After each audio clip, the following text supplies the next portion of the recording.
Sorry. You okay?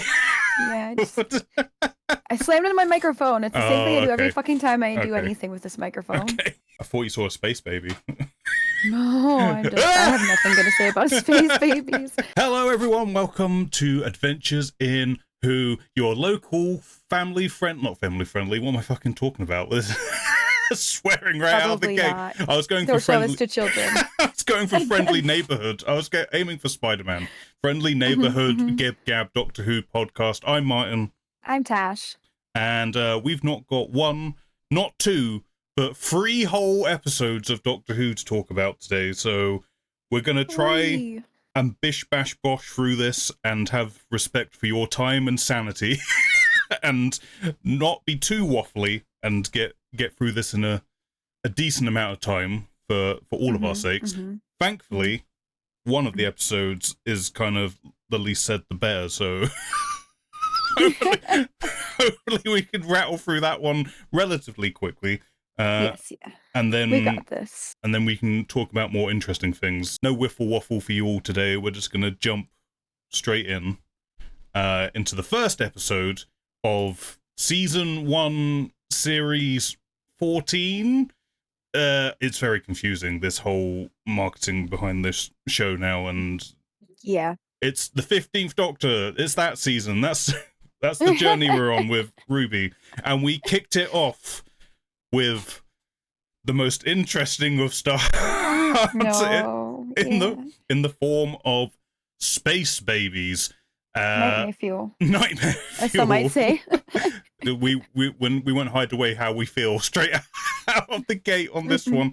So space babies. It is a journey where the Doctor takes Millie Gibson, Ruby as the character name, out on her first adventure. First to see some dinosaurs, and then eventually to a space station in the far future.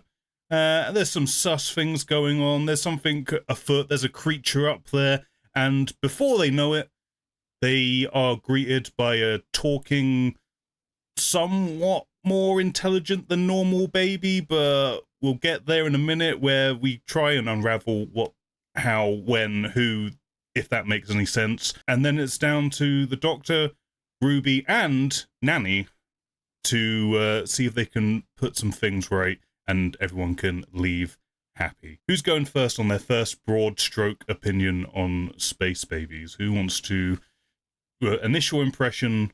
I mean, I think we've given the game away in terms of how much we liked this one already. Yeah, it was something. It was a decision. It certainly was that. It certainly was a decision for a first episode, because obviously for me it's more personal because I don't like babies, like there's that extra element to it, so I'm trying to take a little bit of that out. I just don't think it was a good first episode. It just seemed like an unfortunate plot line to introduce a doctor. Yeah, I think it's worth mentioning, like, out of the gate, that neither one of us, especially you, are like suckered in by cute baby stuff to like win you over. That particular horse does nothing for either of us. So no, there's an uphill battle for the episode. It was just a decision. I guess I'll go with that as my vague. It wasn't a decision that worked for me personally. I don't think it took away from my opinion of Ncuti as a doctor at all, though. But yeah. In a general statement about the episode, I'm right there with you in terms of a season opener. It's a choice. Like it doesn't, like, for me, my personal take on how you should open a season of Doctor Who is that you should open with a big swing, right? This feels like if we were doing a normal 13 episode run, you could get away with a story like this somewhere in the middle.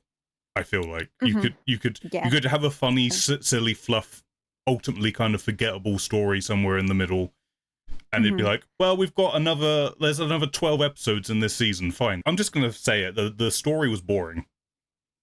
Bottom line, space baby, and yeah, we'll get into the space baby of it all. But yeah, it's. I mean, I know it's Russell T Davies, and he has other than Rose, the very first story, Mm-hmm. most of his season openers are this kind of silly fluff. Like, you've got the Adipose, you've got Smith and Jones, you've got what else?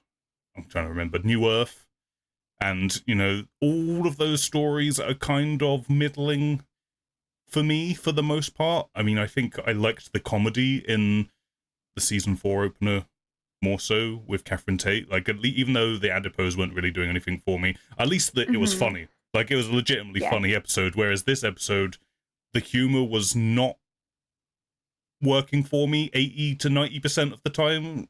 Especially, it's snot and fart humor. Sorry. It doesn't make me guffaw with laughter. I'm sorry. Not the bogeys. Yeah. It doesn't work for me. And by the time, because we both talked about this afterwards, we were both a bit panicked because we saw a lot of people enjoying it, and we were both like, maybe this just isn't for us. Is the show? And we're at the age now where, yes, the show doesn't cater to us, and nor should it.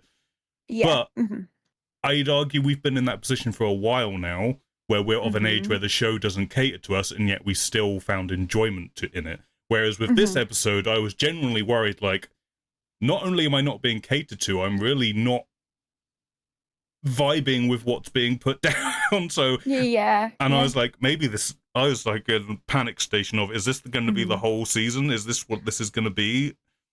Like, real bad. This is just full crisis. I even messaged you immediately after, because we're not it's a soft subject, but the fact of the timing when it releases in the US and the UK, you could watch it right away, and I was like, I had a full on meltdown. I was like, I can't. I had to convince my partner to still watch the show, and I don't think there's ever been like as heated of a reaction for me after seeing that season opener. I think, or like, I guess passionate, whether it be a good passionate or bad passionate type of reaction. Really, no, it was a choice for sure. When I saw it eventually, and I think it's worth mentioning the release time, because someone I'd seen around the internet in the Doctor Who sphere had said something kind of interesting in terms of how the UK is watching it and how it's forming their opinion about the episodes. Either in the case of Space Babies and The Devil's Cord, that released at the same time.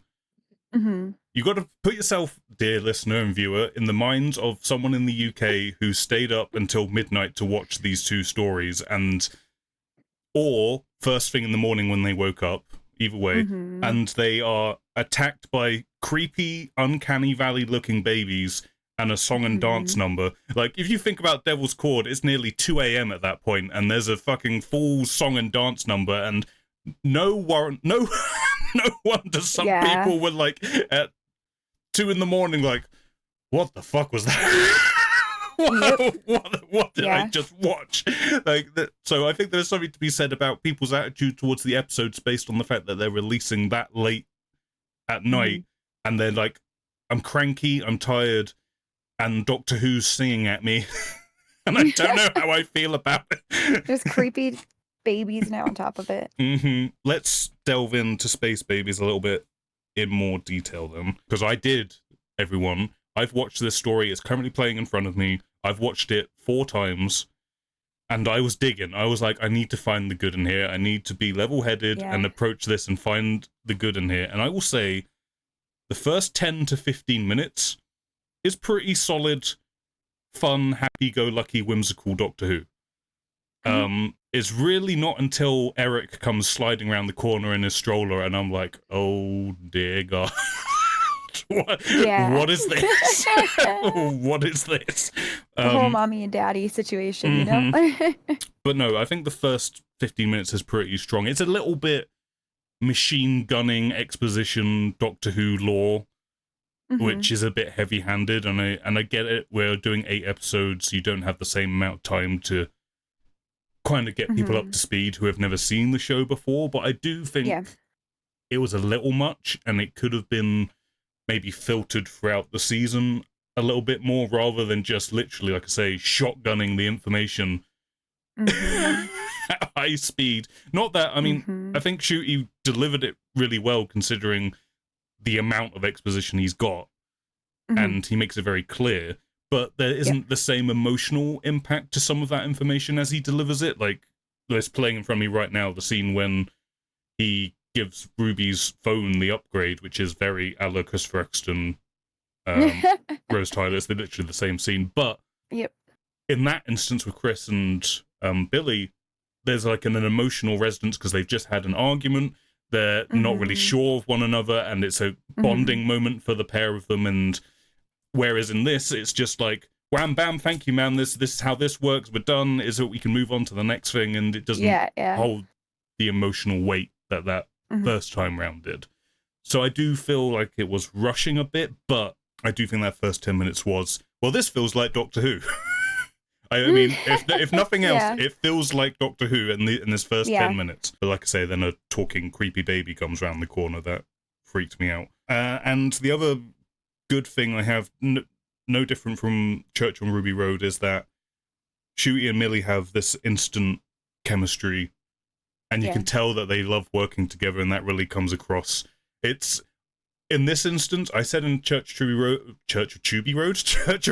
Road, that was enough to carry me through the episode, even though the story of Ruby Road wasn't for me either, which is another concern I had. I was like, that's 2 in a row, and I'm like, what's happening here?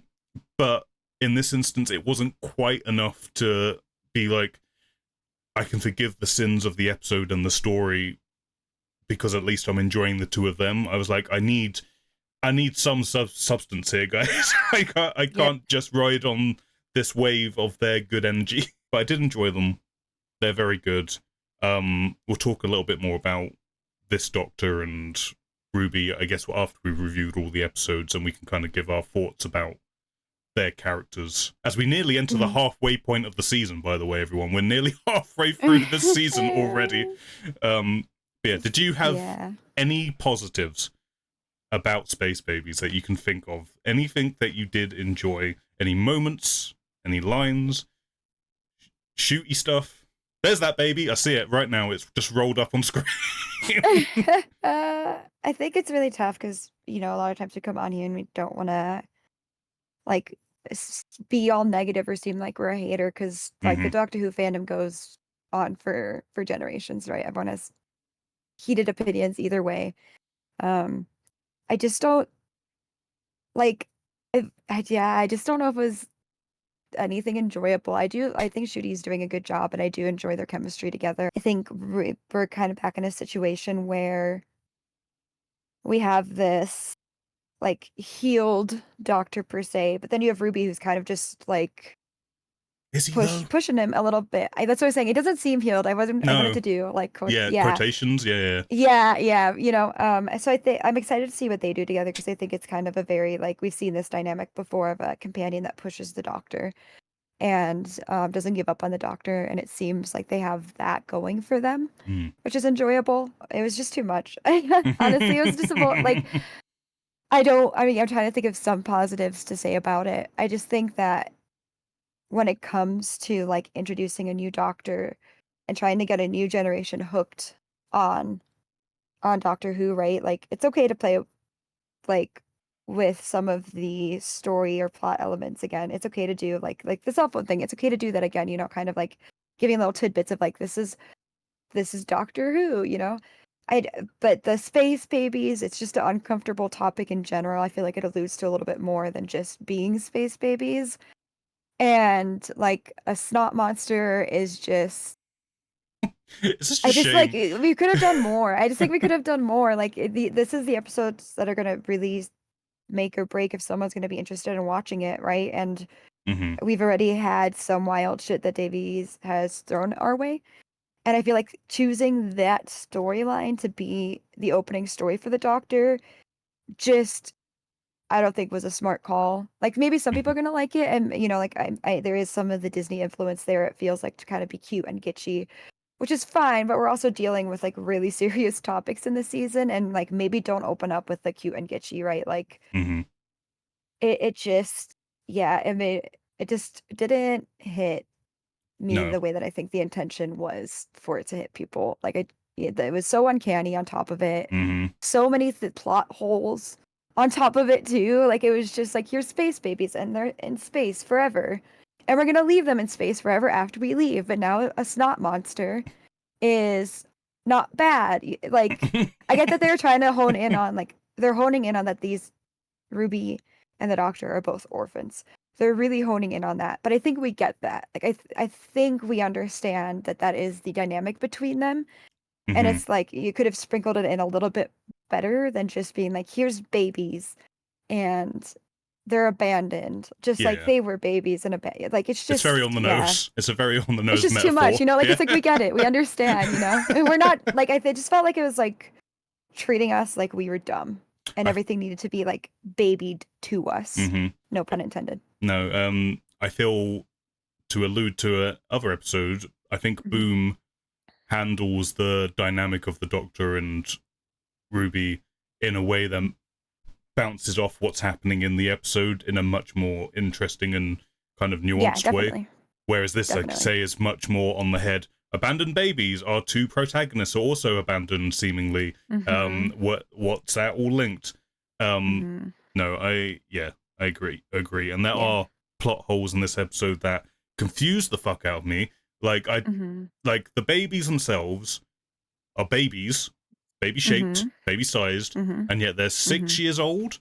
And do they have the intelligence of a 6-year-old or super smart 6-year-old? Because I don't know if you know any 6-year-olds, but I wouldn't trust them flying a spaceship. Like, if that if that's how old they're supposed to be, or if they're meant to be heightened intelligence, but even so, their actions and the way they talk doesn't seem to suggest that they're meant to be like super super smart or anything. I mean, they still need to be told when to like blow their nose. Exactly Yeah. Right.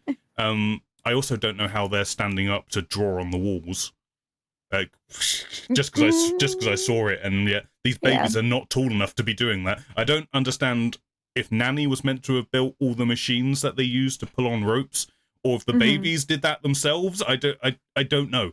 The script never addresses these things. They're just there. They're just kind of there, and you accept it. Yep.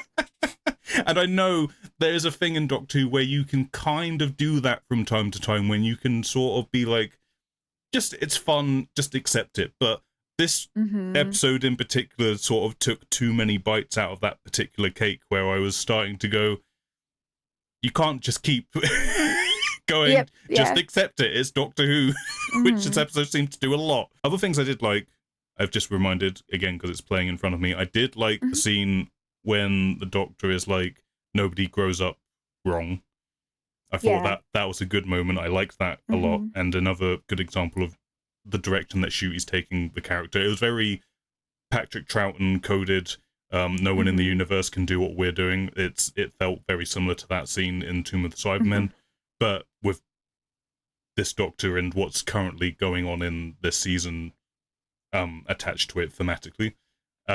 So I did like that scene. To not go into super details, because we'll talk about it when we get to our theories and stuff about what's going on in the season. I did like the scene with the snow, because all of a sudden there was a scene which felt like there was some tension, and like there was some sort of dread, and like something that felt kind of, even though it was very fantastical, it felt like what was happening was like, oh, there's stakes to whatever this is and what's going on. And it worked in terms of changing the mood of the scene like instantly, so I have to give them props for that. But then I've found myself being launched back into Space Babies and going, oh god, we're back.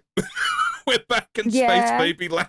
You know, obviously there's a bigger plot going on here, and you have to kind of tie that in together. Just why have such a, for lack of better terms, cheesy first episode? Like, we can do comedy and we can do seriousness in the same episode, right? Like Matt Smith's first episode, running around frantically, we get the whole fish sticks and custard, but there's still that like bigger feeling of abandonment, right, with Amy when she was a little girl.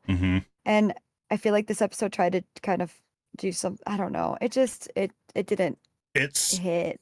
I mean, will be I mean, for me at least, I'm fairly sure you feel the same way, that the 11th Hour is probably the strongest season opener Certainly, Doctor first episode opener in the new show.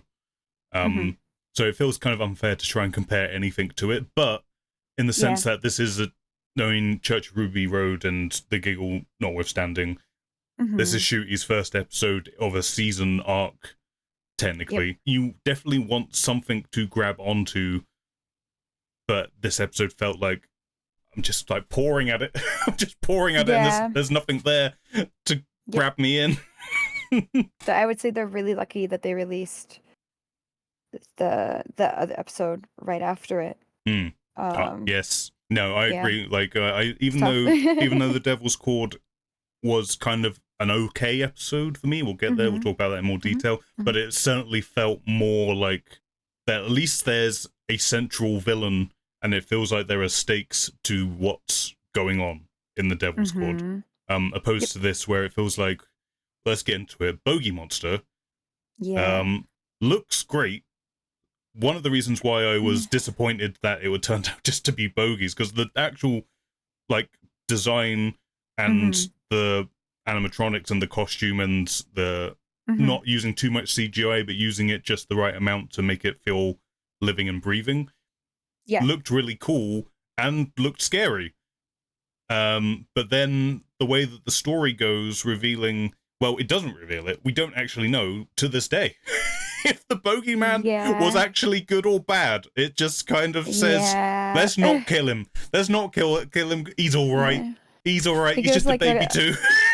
Like, he gives like a cute little like howl at the end too. But I'm just like, is it suddenly good? You know what I mean? Like, does it suddenly just flip its instinct and be like, okay, no, I'm good now? You know, like, Are you going to reprogram it with the program down there? It just so much was just like, if you're gonna throw this at us, fine, but at least just like put some defining parameters around it, so it's not just like, here's snot and you're just gonna deal with it, and I'm not gonna clarify anything, but also don't kill the snot. Like, it's not unusual for the Doctor to have compassion, and especially this specific Doctor. It's like very clear that we're dealing with being abandoned type of situation. I just like how are they 6 years old and still babies? Like, what are we gonna do with these babies? It's just like, here's abandoned babies that we can't really abandon because can't kill the birthing chamber, which is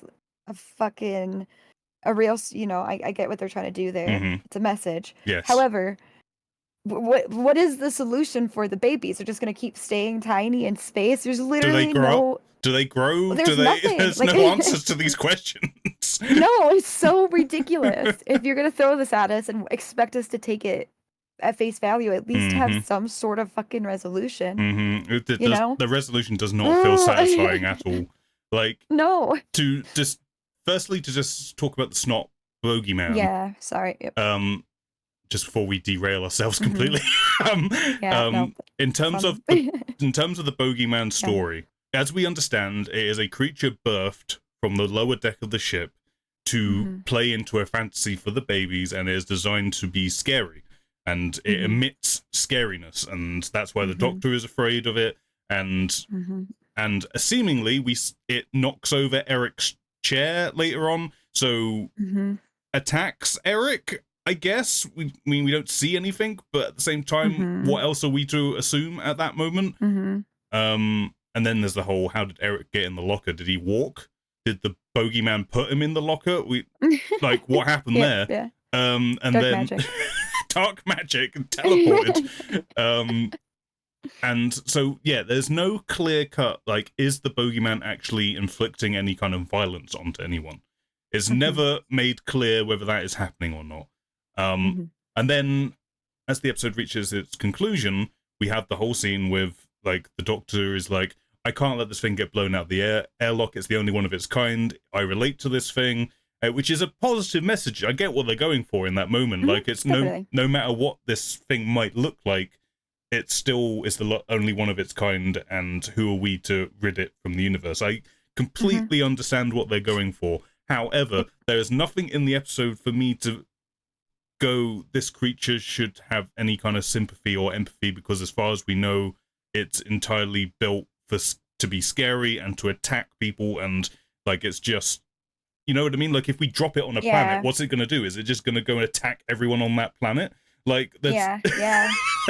What are the parameters of its like Mhm. ethos? I guess I don't know. And then a lot of people have I've seen sort of said it's just a little moment. It doesn't matter. You don't have to think about it that much. But the babies themselves, who are terrified of this creature, when they see it being ripped out of the airlock, they're like, "No, Nanny, don't do that. You're hurting it." When literally minutes beforehand, they are roasting the thing with a flamethrower. The babies are trying to torch the thing, presumably to death, and yet all of the all of a sudden they're like, "Don't do that, Nanny. You're hurting it." Like the flamethrower wasn't doing that already. I don't. There's like the internal logic of the story makes no sense. It makes no sense. And I know a lot of people are like, it's just a silly fluff episode. You don't have to think about it that hard. But I can't help it. Okay, this is why I know an episode is falling apart for me, when there's too many things happening where I'm going, okay, I need to ask these questions because clearly isn't you're fluff not anymore. Yeah. yeah. I think like everyone who's saying it's just fluff and like don't think about it too seriously. Sure.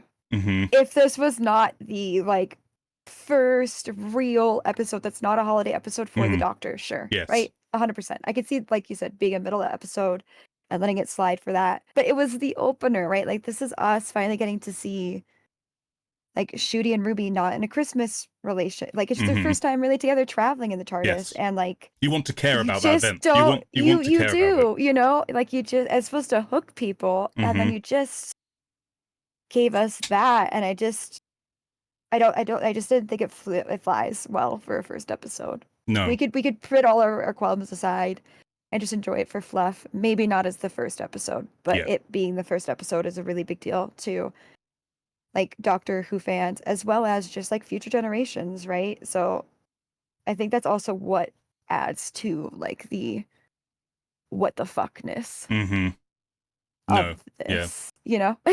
Yeah, that was my first thing coming out of it, was just, so this is the first episode, huh? This is your big hook to, especially with the big American marketing push, the Disney Plus of it all, like, really going for that new audience. Like, this is the most glamorous Doctor Who's ever been that I've ever known it, with Ncuti and Millie being out in LA and New York, doing all the glamour shoots and doing like being in that whole media circus, and everyone sits down to watch the episode and they get space babies.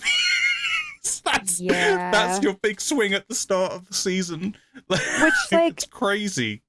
I think if we didn't know the route that Doctor Who can take, right? Like, because like as family friendly as you want to say Doctor Who is, there's still going to be lectures. There's still going to be really heavy topics that they're not. It's probably not going to go well, you know, like for some people, it won't. Yeah, 100%. So like even if there were people in the States that enjoyed it, and I was very careful to not look up reviews because I was like, I just don't want to. No. I was just heartbroken. I think I was truly just heartbroken. So I was like, I don't want people to give up on Ncuti. Yes. Because of this, like that was my biggest thing to my partner. I was like, Ncuti has so much to offer, and I don't want people to give up. I actually made him watch the last episode of Sex Education because I was like, you need to see his skill. I refuse this to be your opinion. Like, even if there are people in the States who did like it with this big push, that's not what Doctor Who's going to be like, though. You know, it's kind of buying into this, like, oh, it's cute and like gitchy and it's going to be fine. No, not all the time. And it's definitely not going to take a stance of like, yay, babies, right? There's going to be real turmoil and heavy topics that come up. So it just felt like false advertising in every capacity. Yeah. And I suppose. And we sort of alluded to it earlier that there is for however you want to describe it, there is a political message baked into the episode with the allegory for abortions and that whole thing. But it does feel like the episode kind of brings it up, talks about it for a bit, and then kind of remembers we're doing a light, fluffy episode. Maybe don't push that too much. So it's like, I get it. Ultimately, I think that side of it, it's there in the subtext. It's there. Well done for like having something to say about something. Definitely. It's just a shame that the meat of the rest of the episode doesn't hold up that message particularly well, because it's not, at least for me personally, I could say, like, the humor of the episode didn't really work for me. The plot as it unraveled didn't really work for me, because, like I say, there was too many things where I was asking questions about, why does this happen? How does this make sense? Why did, like, one too many times for me to ignore it? Yep. So, like, I respect having the message and the commentary in there.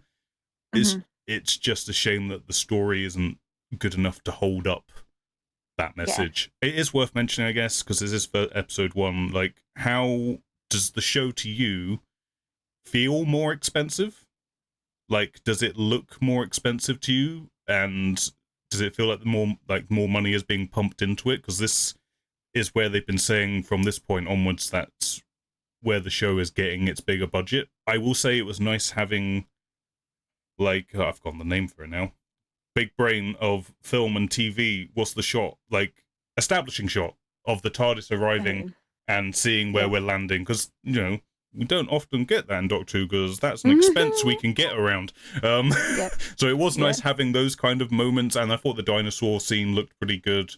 Oh yeah, we didn't even talk about Ruby turning into a butterfly, which was a good gag. I will give them this. I liked the fact that there's a switch on the TARDIS to stop people turning into butterfly versions if they happen to stand on a butterfly.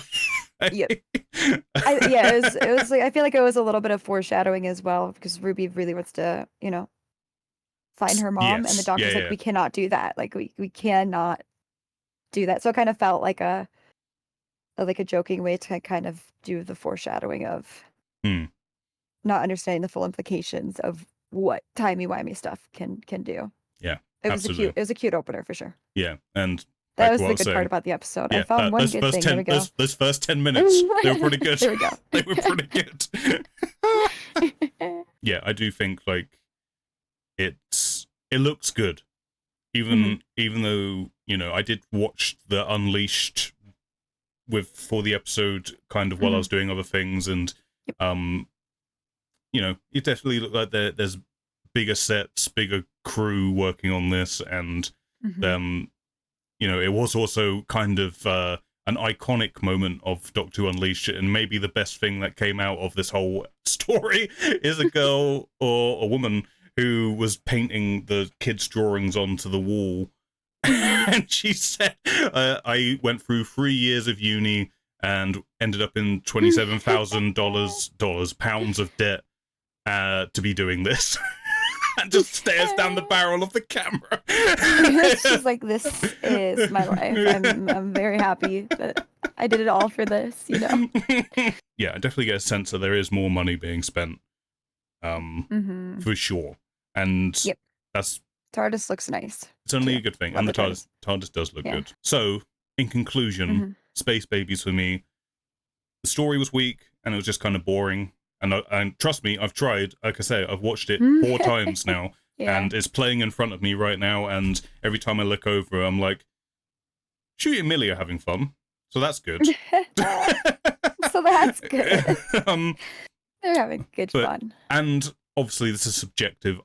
Yeah. The over-the-top silly humor, like the bogies and the farting spaceship at the end, like, that's... I get it. That's the kids' humor, even though I think, for me as an 11-year-old, I wouldn't have really gone in for that. And I know for a fact my 11-year-old nephew would have been like, that's stupid. I know for a fact that would be his response to that. Yeah. Hence why he doesn't watch the show, because he thinks it's full of that. So maybe stop doing that from time to time, just maybe. So yeah, but that's a subjective thing, I guess. It is like that. Some people will like that silly stuff, and it didn't come off for me. And ultimately, another thing where I rank Doctor Who episodes is how likely am I to rewatch it. That's kind of a big thing for me when it comes to ranking it or giving it a score of some description. And I'm not likely ever to watch this again now that I've reviewed it, honestly. I don't see it. Oh, nanny filter. I did like the nanny filter. That was funny. Yeah. That was, I just suddenly remembered. So nanny filter, that's good gag. More of that sort of humor. Keep doing that stuff. That's good. And like we both said, strange season opener. It's not gripping or feels dramatic enough or any of that kind of stuff. So for me, I give Space Babies, and I'm sure some people will be annoyed because I know people have enjoyed it, and I'm very happy for you. I'm very happy for you if you enjoyed people it. That are enjoying it, right? Like, it's very good for you. It's all, even though it sounds like I'm being very harsh, it all comes from a place of love. I still love the show. It's just when I criticize it, it comes from a place of love, and I want it to be its best self, essentially. But ultimately, I give Space Babies a 4 out of 10, mainly for production, Ncuti and Millie's performance, and design stuff, production stuff. But yeah, the story kind of left me wanting, and yeah, go for it. I just feel really bad. I just, like I Same. I feel bad. I try to not to be a negative person. I like it genuinely in my real life, but yeah, I'm gonna give it a 3 out of 10, and I'm probably like you rewatched it a lot to do this. I couldn't do it, and I know that some of that's personal because babies just freak me out, and that's a me problem. I am well aware that is a me problem, but I couldn't even like the wildness of it. I couldn't even pay attention to any of like really the story that was happening. I was just like in this what the fuck state. Yeah. And I don't see myself revisiting it. I do think that they got a better production. I do love Ncuti and Millie together. But they're the only ones that are given that 3 there. But yeah, maybe if it was later in the season, it was in the opener, maybe like a 5 out of 10, depending. But like, no. I feel like I would be more forgiving of it if it was later in the season. I've had time to get to know the two of them and what their dynamic is, and yeah, I feel like I would have been a bit more forgiving. But being like, it was the first thing I did when I woke up on Saturday morning was watch it, and I was, and oh, baby, space babies indeed. Space babies indeed. 3 out of 10, 4 out of 10. That's Space Babies, everyone. I hope you enjoyed it, and if you did, I'm happy for you. Don't take us too seriously. Yeah, I mean, and like we're really just talking this through with each other, so that we can still enjoy the show, right? Like anytime we have criticism, it's so that we don't become bitter, and like we can still find the reason why we enjoy the things. Yeah. Without further ado, then, let us move on to the Devil's Chord. So the Devil's Chord picks up with first things first, we get introduced to Maestro, who is summoned by the Devil's Chord, which is a lost chord, and comes out through the piano, sucks out the music of a guy's heart, and then from there, it seems music has dwindled out of existence to the point where everyone starts to hate music by the time it gets to the 1960s, which is when the Doctor and Ruby arrive, garbed up, dressed up to the nines in their 60s outfits, and they go to see the Beatles. The Beatles aren't playing the Beatles songs, they're singing about dead dogs, Tash. And then Cilla Black's lost her mojo as well. It's all going wrong, which leads the Doctor and Ruby to figure out what's happening. Who is this Maestro? How have they got this power? And could there be bigger things afoot? And things linking to the recent past. So, Tash. Yes. Give me your first broad stroke impression of the Devil's Chord, if you'd please. Yeah, I think honestly, if this would have been the opener, it would have been good. It would have been good. No, I honestly really did enjoy the episode up until the last moment. I thought it was a really cool concept. I loved Jinx Monsoon's performance in there. They played a little bit with pronouns as well to like be like, it's simple, like this is the direction that Doctor Who's going. It's never gonna change. Get the fuck over it or get out. Right? Loved that.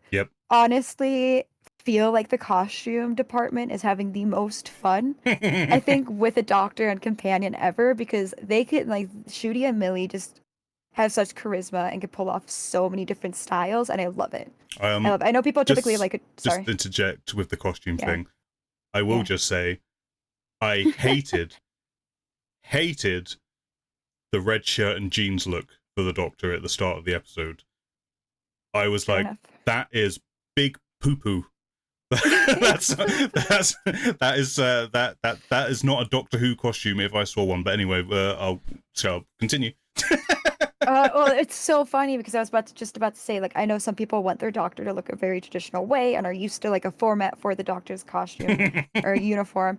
And for me, I loved it. Like, but I'm also just someone who feels like they should have been a 60s or 70s individual, right? Like that is who I am as a person. Yes. And I love that style. It felt natural to see them kind of just like fit into a new environment, right? Like it's kind of just like, we're here, let's do it. They have like the cute little witty joke with I don't know the tea server Susan Twist's character in this specific episode. Yes. Of being like, wow, you're robbing me, you know. Yep. That's daylight robbery. Like it's just it shows how it shows like it really showed how Millie and Ncuti are gonna be as a team together and kind of just like fit in whatever time zone. Yeah. Loved it. I enjoyed the episode up until the end. The end? Would you mean the bit where Ncuti winked at the camera and then the credits rolled, right? That's what happened at the end, right? Yeah, that's all that happened. That's at least the end. in my fan edit, that's what will happen. Yeah. from now on. Oh, it was just such a strong episode, and then that happened, and I'm like, come on, please, don't do this to me. Yeah. No, I'm there. I'm there with you with the Devil's Cord. It's not an episode I'm absolutely in love with, but I did love, like I said earlier, I loved that there was a central villain who was interesting, that felt like there was legitimate stakes to what was going on, but also a fun episode. It felt like there was drama and there was tension in the right ways, and there were dramatic stakes to what was going on, but the episode was also fun. It can be done. Definitely. It can be done. It felt more Doctor Who like, for sure. It felt much more like a traditional episode with the addition of the more fantastical fantasy elements, which is clearly being played with this season. But no, I enjoyed the Devil's Cord a lot more. Like I say, I like the 60s-ness, the 60s vibe, like you say, the costumes. I did like the pinstripe suit, and I did like the outfit that Millie was in, even though she says we need to dress for the occasion, yet her outfit before she goes out of the TARDIS looks perfectly fine for the 60s. Like, it looks like a 60s outfit that she's wearing already, but she's like, no, we need to go extra. I need the beehive, I need the black and white, like, I don't know what kind of suit you call it. The boots, of course. You need the boots. You need those boots, yeah. And it was a really cool shot. I did love the shot of the camera sort of tilting and panning and then going into the tunnel, then it going up and then coming back round. And then you've got, I've forgotten the name of the song, but I do know the song that plays while this is all happening. A nice 60s jam, which is a shame that there's no Beatles songs. You could get that song, but we couldn't get any Beatles songs in the episode. The Beatles weren't doing music, you know? Apparently not. That's how they get around it. That's how they get around it. Yeah. There is no Beatles music anymore. That's why we don't have to play any. It doesn't exist. I feel like I was so much more engaged by this episode, considering it was following an episode that really didn't work for me. And I was like, oh, thank God. There's life in here still, baby. It's something that I'm still enjoying. What's interesting about the Who sphere, like, fandom, is that between these two episodes, I saw a lot of Marmite reactions between the two episodes. Like, the people who seemed to really enjoy Space Babies didn't like Devil's Cord, and vice versa. People who did like Devil's Cord didn't like Space Babies, etc., etc. Like, you get what I'm saying with that. There were some people who enjoyed both, but it was interesting that there was such a Marmite thing going on between the two episodes, and we're an example of it, I guess, because we were both like, Space Babies ain't it, but Devil's Cord are much more into this. And for anyone who doesn't understand the Marmite thing, it just means like, and Marmite is a British snack that people either love or absolutely hate. Yeah, I forget we're slightly international. Just so you're all aware of the British snack Marmite. It's like a love or hate thing. So yeah. Weirdly, I didn't have as many notes for this episode because I was just kind of enjoying it more. So I didn't have as much scribbled down for this one. We didn't have as much critique. Yeah, because really they stole the show Jinx Monsoon as Maestro just came in like, this is a big swing. This is the big swing that I'm talking about. Just came in and instantly just made an iconic villain, just right out of the gate.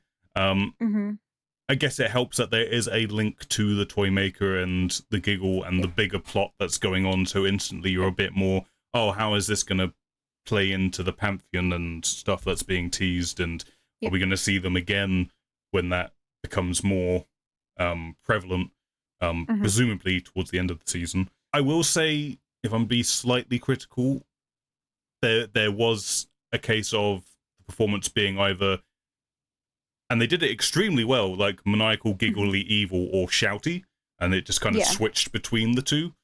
So maybe I would have liked maybe a little bit more nuance in there, a little bit. That's kind of a very small nitpick in a performance that kind of owned the episode, and like I say, just was a lot more engaging overall. Overall. Tell me your feelings about Maestro and Jinx's performance.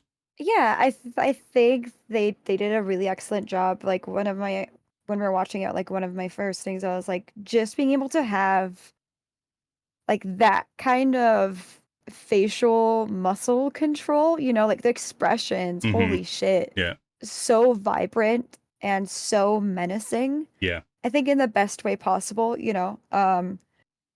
it kind of was probably not the easiest role to like step right on into.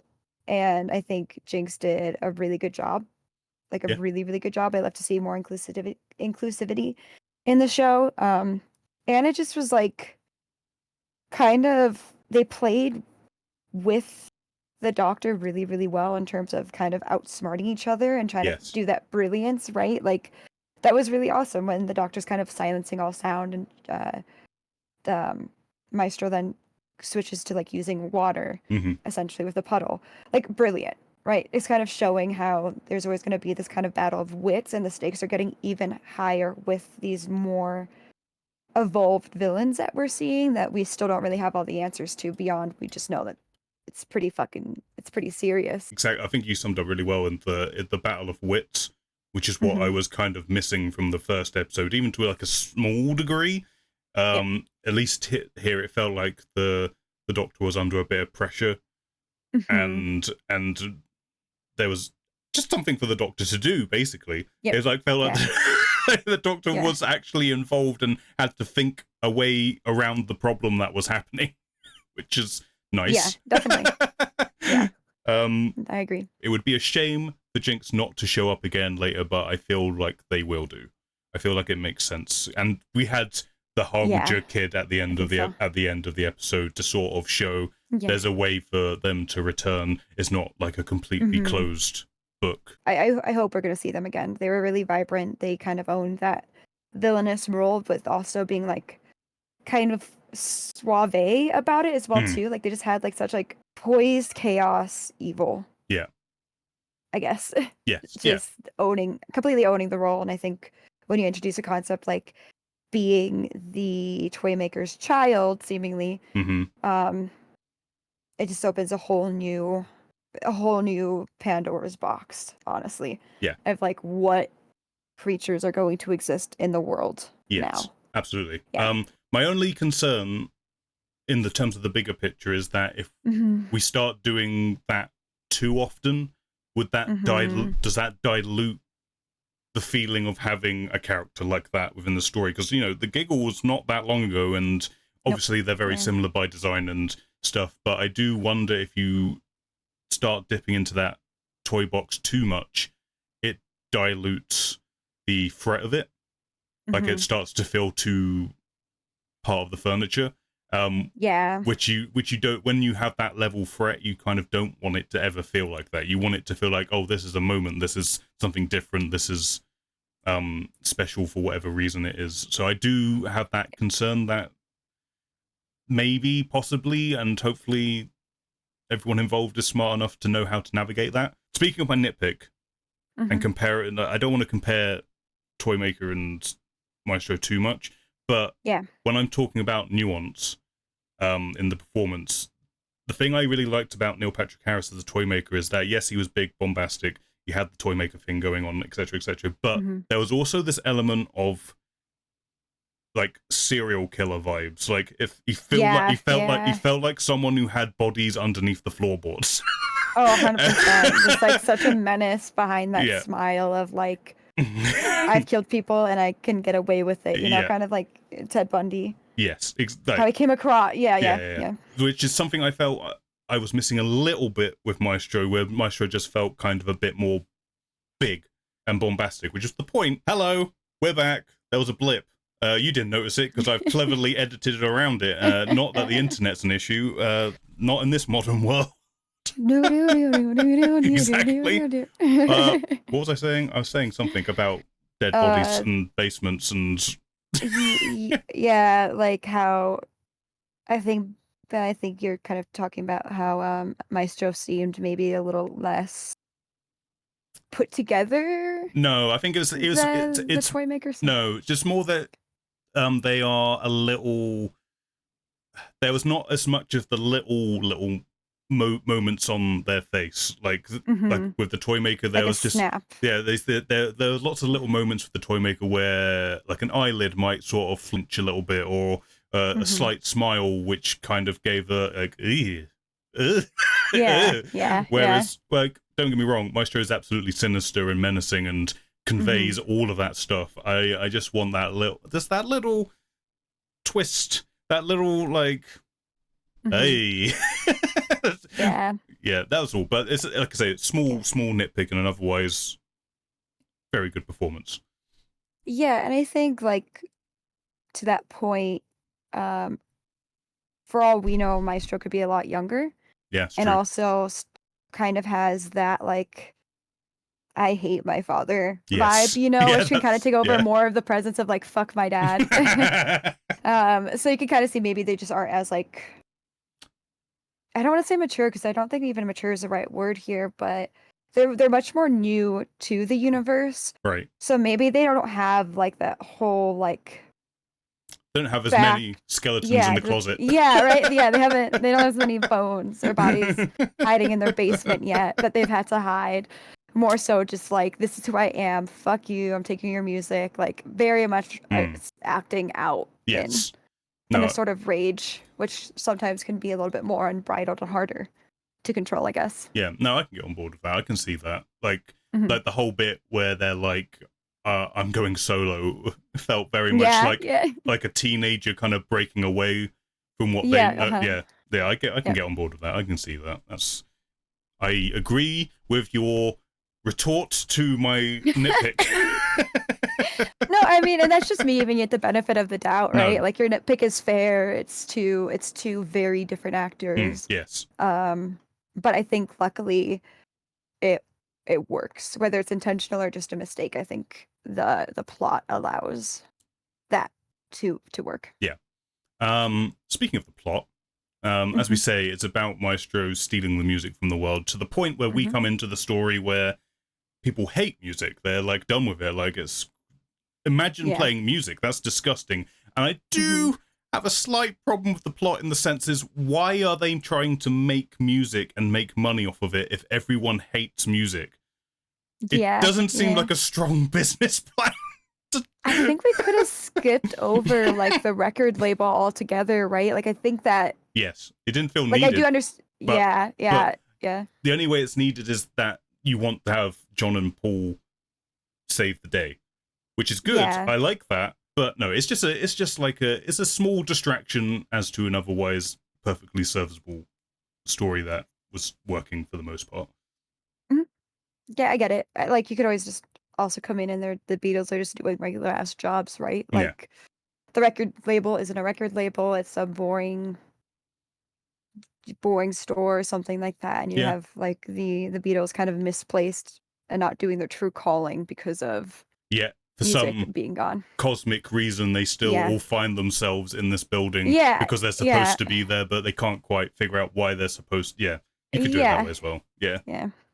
No, that's good. And speaking of the Beatles, because we should bring them up, I thought, even though the actors don't really look like their real life counterparts, I thought the performances were good enough for the small amount that they were there. I just do think it's a shame in an episode with the Beatles and you don't use any Beatles songs at all. And we'll talk about the final song and dance number momentarily, but Yeah. it does feel a bit weird, and it feels a bit odd that you're going to do a Beatles episode and although they do resolve the threat in a nice way, the episode isn't really about them. And poor George and Ringo, they don't. No moment. They barely They don't hear at all. exist. No. Yeah. Like, it does feel a bit of a shame that like you're They can gonna get fucked. you're gonna do a Beatles episode, and yet Yeah. the episode isn't really about the Beatles so much. Really, it feels like if you were gonna do the Van Gogh episode, except Van Gogh isn't really about the episode. Like it gives me that irk a little bit. Like it feels like I feel like there's an opportunity to do something, but we're not really doing it, kind of thing. It's a delicate ground whenever you're going to incorporate plus that some of them are like historical figures. So yeah, you just got to do it. I think in a way that honors the memory, and not just do it for like an intention grabbing ploy. Yes, per se. for sure. There was a nice scene, and it makes me feel like the season's going to make more of this, because it feels like it was a kind of drawn out scene fought with purpose, where the Doctor and Ruby are on the rooftop, and the Doctor recounts, I'm living over there with my granddaughter right now. That's, we could go have a look, but timelines, etc., etc. And one obviously calls into the whole family connections, and that's still a running theme. But it feels very much like it's not just our offhanded mention. It feels like we're really bringing this up because it might become important down the line somewhere. So Susan might actually be coming back. It's like it might not be it might not be a meme anymore. It might actually be a thing. It just felt like that scene was going on slightly too long to not be a thing. Is my vibe with that. I don't know if that's me reading into it or not. No, I agree. Like when I was watching it, I turned to my partner and I was like, I just feel like they're really playing into this, you know? So I think it's in what capacity it's going to come up again. I don't know. And I hope it would come up again. Like I hope it's not just mentioning it for the sake of like, oh, it's so tragic that we want answers about our lives and like we have tangible family right there, right? Sorry, there's sorry, audio listeners, Tash is just like swiping the air like a cat. I'm sorry, it's just been bugging me. I'm sorry, that was I have ADHD. Okay, it's not my fault. I was born this way. But in all seriousness, like I don't know in what way it's gonna come up. I feel like they're trying to humanize this Doctor a lot. Right. And I think that is part of humanizing the Doctor. And I would hope that it isn't something that's just mentioned for the sake of mentioning it, you know. It feels important. It feels, for whatever they're doing. Definitely does. Yeah. Kind of just after that, we have Ruby playing the piano, which we saw in Ruby Road. So a continuation of Ruby's musical skills, which, you know, music seems to be an important theme in this season as well, not just with this episode, because it feels like there's, in some ways, loosely, like, there's another musical moment in Boom as well. Like, it feels like, I don't know if we're being Doctor Who fans and just reading too much into something that might not actually be there. But it does feel like, well, with Ruby being a musician, it feels like, and apparently the song that's in her soul somewhere, it feels like a whole thing. It has to be a whole thing. We have freaking too many musical numbers. If they put us through this for nothing, I'm going to riot. Give me reason for the music, okay? Please. I don't like. It's not even like I think, especially for me, I'm really passionate about music in general. Like I think music is such a universal language, honestly. And like it's really cool to see what the world would be. Not that it's cool as to what happened in the show, really, but the importance of music, right? You kind of see when they fast forward in time what happens with no music and nuclear war. But like I really enjoyed that concept of it. And like if you're going to show us that music has that amount of importance, you have to make sure that you're going to continue that theme, I suppose. Mm-hmm. Like you're pretty much saying, hey, music has this much importance, and if you just you have to carry through with that throughout the plot. Doesn't necessarily mean make every episode a musical. We do not need that. We can do this in much more intelligent ways. I promise we can do this in much more sneaky and intelligent ways. I feel like we should Yeah. just mention that me and Tash, neither one of us are usually musical fans. We're not. It's not a genre that we're into. I think it's fair. There's a few exceptions to that. There are a couple of special like movies and stuff which we both like. Yep.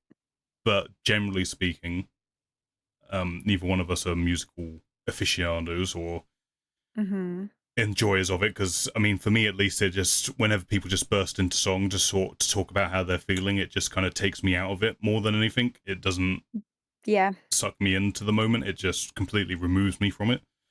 Especially with such a like a heavy episode like this. Like no way was I like there's not going to be music in an episode about music being gone, right? Like I expected music. We have the Beatles in there, right? Like we're not being ignorant or dumb going into this episode. It's just we didn't need a whole musical dance and number scene. Like Ruby playing her song on the piano. That was good. Beautiful. Yeah. Right? Like that's incorporating music in a really intelligent way that shows that there is something serious happening there.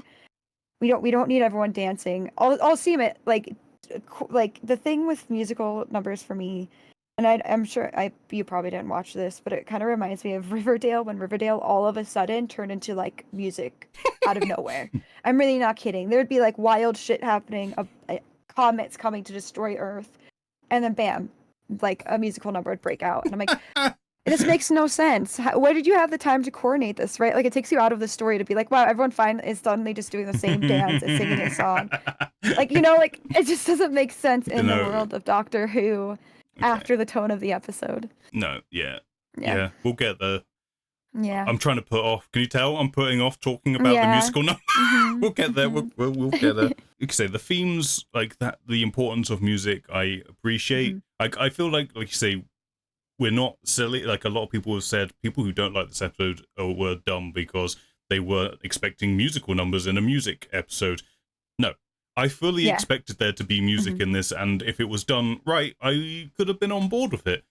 I just feel like the way the actual musical number was done in here was not great. It didn't. We'll get there. We'll get there. We're skipping ahead. Just because it's playing in front of me, I'll bring this up now. Something, actually, I'll bring up the other one as well. Did you recognize a cameo in here, Tash? You might not do, because it was a little while ago. So, we were planning, dear listener and viewer, we were going to do an episode of the podcast where we were going to review Horror of Fang Rock, and we were going to talk about the Graham Williams documentary. There was one individual in the Graham Williams documentary that Tash took a bit of a shining to. You were like, she got swag. That lady got swag over there. So the wonderful June Hudson is in this episode, who is the elderly lady who gets killed by Maestro when she plays the piano. So June Hudson was the costume designer for 70s Doctor Who. She designed Tom Baker's last costume that he wore. And so it's just a fun... She moonlights as an actor. She was in an episode of Class as well. I think she was in the first episode of Class, for anyone who remembers watching Class. But no, it was nice to see her here, and I was like, I'm going to bring this up to Tash, and Tash is going to be like, the lady with the swag in that documentary. She did, though. She did, and like in all seriousness, that was a really, that was a heavy topic documentary and well made. But just like someone who found their calling, and I feel like she found her calling and just like knew who she was as an individual, and someone who goes through an existential crisis at least 5 times a day. Like that is just having that kind of like confidence, I guess, is something that seems so unattainable. Yeah, I mean, she's great. Great, it's nice to see her. Also, another cameo, but not like a direct cameo like June Hudson was. There at the start, we had the character who Maestro latches onto to escape and pulls the music out. So that guy is Jeremy Lim, I I believe is his Mhm. name, and he is the son of Roger Lim, who was a composer for 80s Doctor Who. So Oh, another nice. little Yeah. musical link. I don't know if they did that on purpose. I don't know if that was like a casting choice where they realized what they were doing there. I'm going to pretend that they did. Because Yeah. We're gonna live in that realm for yeah, now. yeah. Yeah. Like it feels like a nice musical classic series link, new series link, and it feels like Mm-hmm. thematically that's a nice tidbit Yep. of a thing. So that's nice. We brought it up a Mm-hmm. little bit earlier. The silencing scene is Mm-hmm. very good. Mm-hmm. Like I was like, Oh yeah. that's a cool sequence, top to bottom. Like, Yep. and it shows because this is right as the Doctor's realized who he might be up against, Yep. and he's panicked Yep. and is like, how do I deal with this? And then just comes up with like, oh, music. What if I just take all sound away? Because that seems to be the power. So it was nice to see the Doctor have a moment where thinking on their feet, coming up with an idea, and Yep. then obviously this how the whole thing was filmed, and then equally, like you say, Maestro doing the chess moves to outwit what the Doctor's done. You know, it's a Yep. nice way of just demonstrating what their relationship is, Yep. and showing that Maestro has been enjoying being in charge of the situation, has now maybe come up against someone who is more interesting than the average human. And yeah, it was a good sequence, good performance by both. And then poor June Hudson gets eaten by musical notes. I don't know what happens there, but yeah. Maestro goes full Doc Ock in some capacity, which is creepy. When they come bursting out of the piano, that's legitimately scary. Yeah, it's a wild concept, and I think it also just shows like how humanity holds on to hope, like just a little bit of inspiration can make them be willing to risk everything. Just because it happened, fourth wall break again. Mm-hmm. This is a somewhat recurring theme in this season, the fourth wall breaks. I mean, we had Mrs. Flood, which has Mm-hmm. had no further repercussions thus far, but Mrs. Flood breaks the fourth wall. I'm fairly sure, I don't know if I'm misremembering it, but I'm fairly sure Neil Patrick Harris might have broke the fourth wall at some point as the toy maker. I can't remember exactly, but I think it might have been just like a very small, quick moment. I think so. I think he winked at the camera. Yeah. I don't know if it's when he was doing the story, like the toy, not the toy, I don't know what to call it, the puppets. The But it wasn't puppets. puppets. Yes. Yeah. Yeah. I feel like there's some moment in there Um. where I closed up and he just kind of winked at us. So when I was first thinking about that, is it Yeah. like only these kind of god-like characters have that other dimensional viewpoint that allows them to break the fourth wall? But then, interestingly, the Doctor winks at the camera. Mm-hmm. So what does that mean? Like, I'm just trying to piece together, like, is it reality breaking down? Is there something like I've known some people have come up with the theory that is there like some sort of Truman Show like thing happening where Oh dang, yeah. like because the title reveal for I think the Legend of Ruby Sunday was a bunch of camera screens and Yeah. stuff. So is there something going on where they're in some sort of weird reality where it's not all real, or I don't know. I don't really know Yeah. how this theory plays out, but there's something weird happening, and it has something to do with these gods breaking into reality, and Yeah. yeah. Because I'm pretty sure, doesn't Maestro also break the fourth wall? Oh, constantly, yeah. Yeah. So yeah, it'd be interesting. Like it kind of reminds me, and this is such a wild comparison that I'll try to like sum up.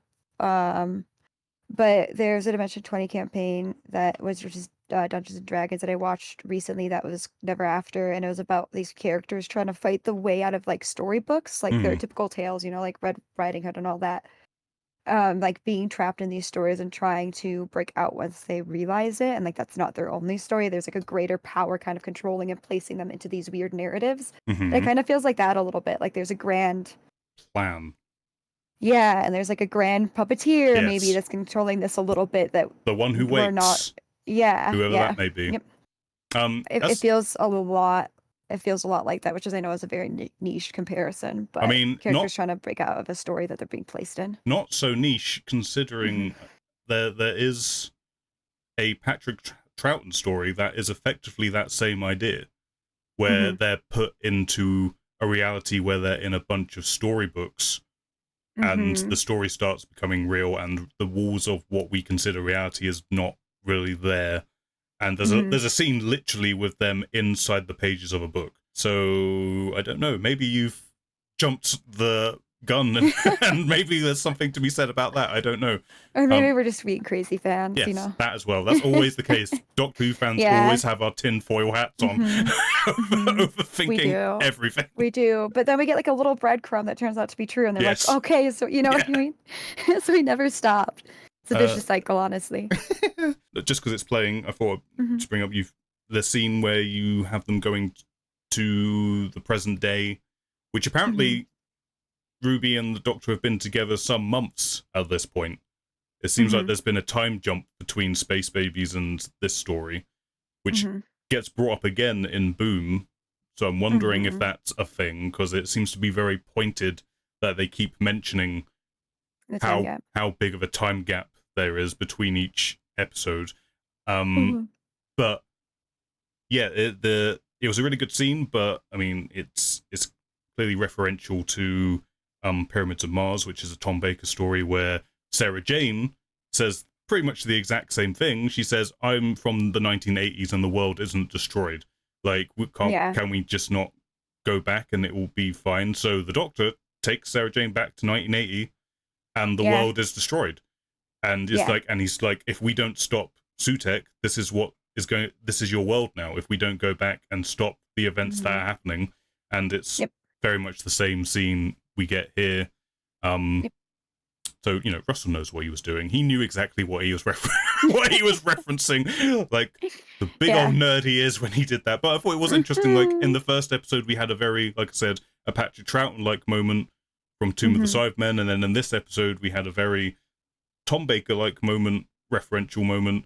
It's just a neat little... I mean, to be fair, Russell's always kind of done that, where he kind of does a reference to the old show in a new kind of way. But I like that. I think they all do. Yeah.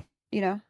Tickled my brain. They like to weave into that. Yeah, it tickled my little fan brain where I was like, oh, it's Pyramids of Mars. Oh, they're doing it. I know exactly what's happening. But no, I liked the scene. I thought it looked great as well.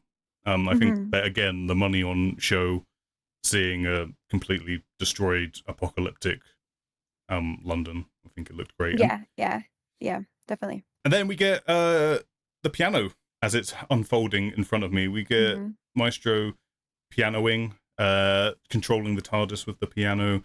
I really like that. I like how minimalist this whole scene is. Like, it's literally just a piano, a projector screen, lights. That's all you need. And then the actors are just carrying the tension of the moment. And good job. Trust your actors. Trust your actors sometimes. It's good to do that. Yeah.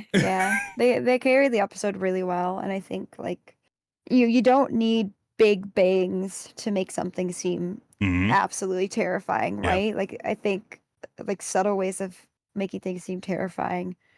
And like how kind of having that nothingness really shows like the stakes that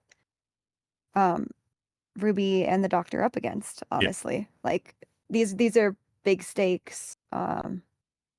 I just hope, like, if we're gonna deal with like you said, big pantheons like that and big gods, it's a very delicate like path to walk, really. I'm trying to think of a more intelligent way of wording this, but I get can't. What you're saying. Like, I have some theories. It risks doing the hand wavy thing. We don't have to explain things if you delve too much into it, which is also my concern. Like, we said this, I think, with the Ruby Road, the Church on Ruby Road, is that, Russell, if you delve into this fantasy land, it doesn't give you just the right to wave your hand and say, it's fine, it was a magical thing, that it's a fantasy thing.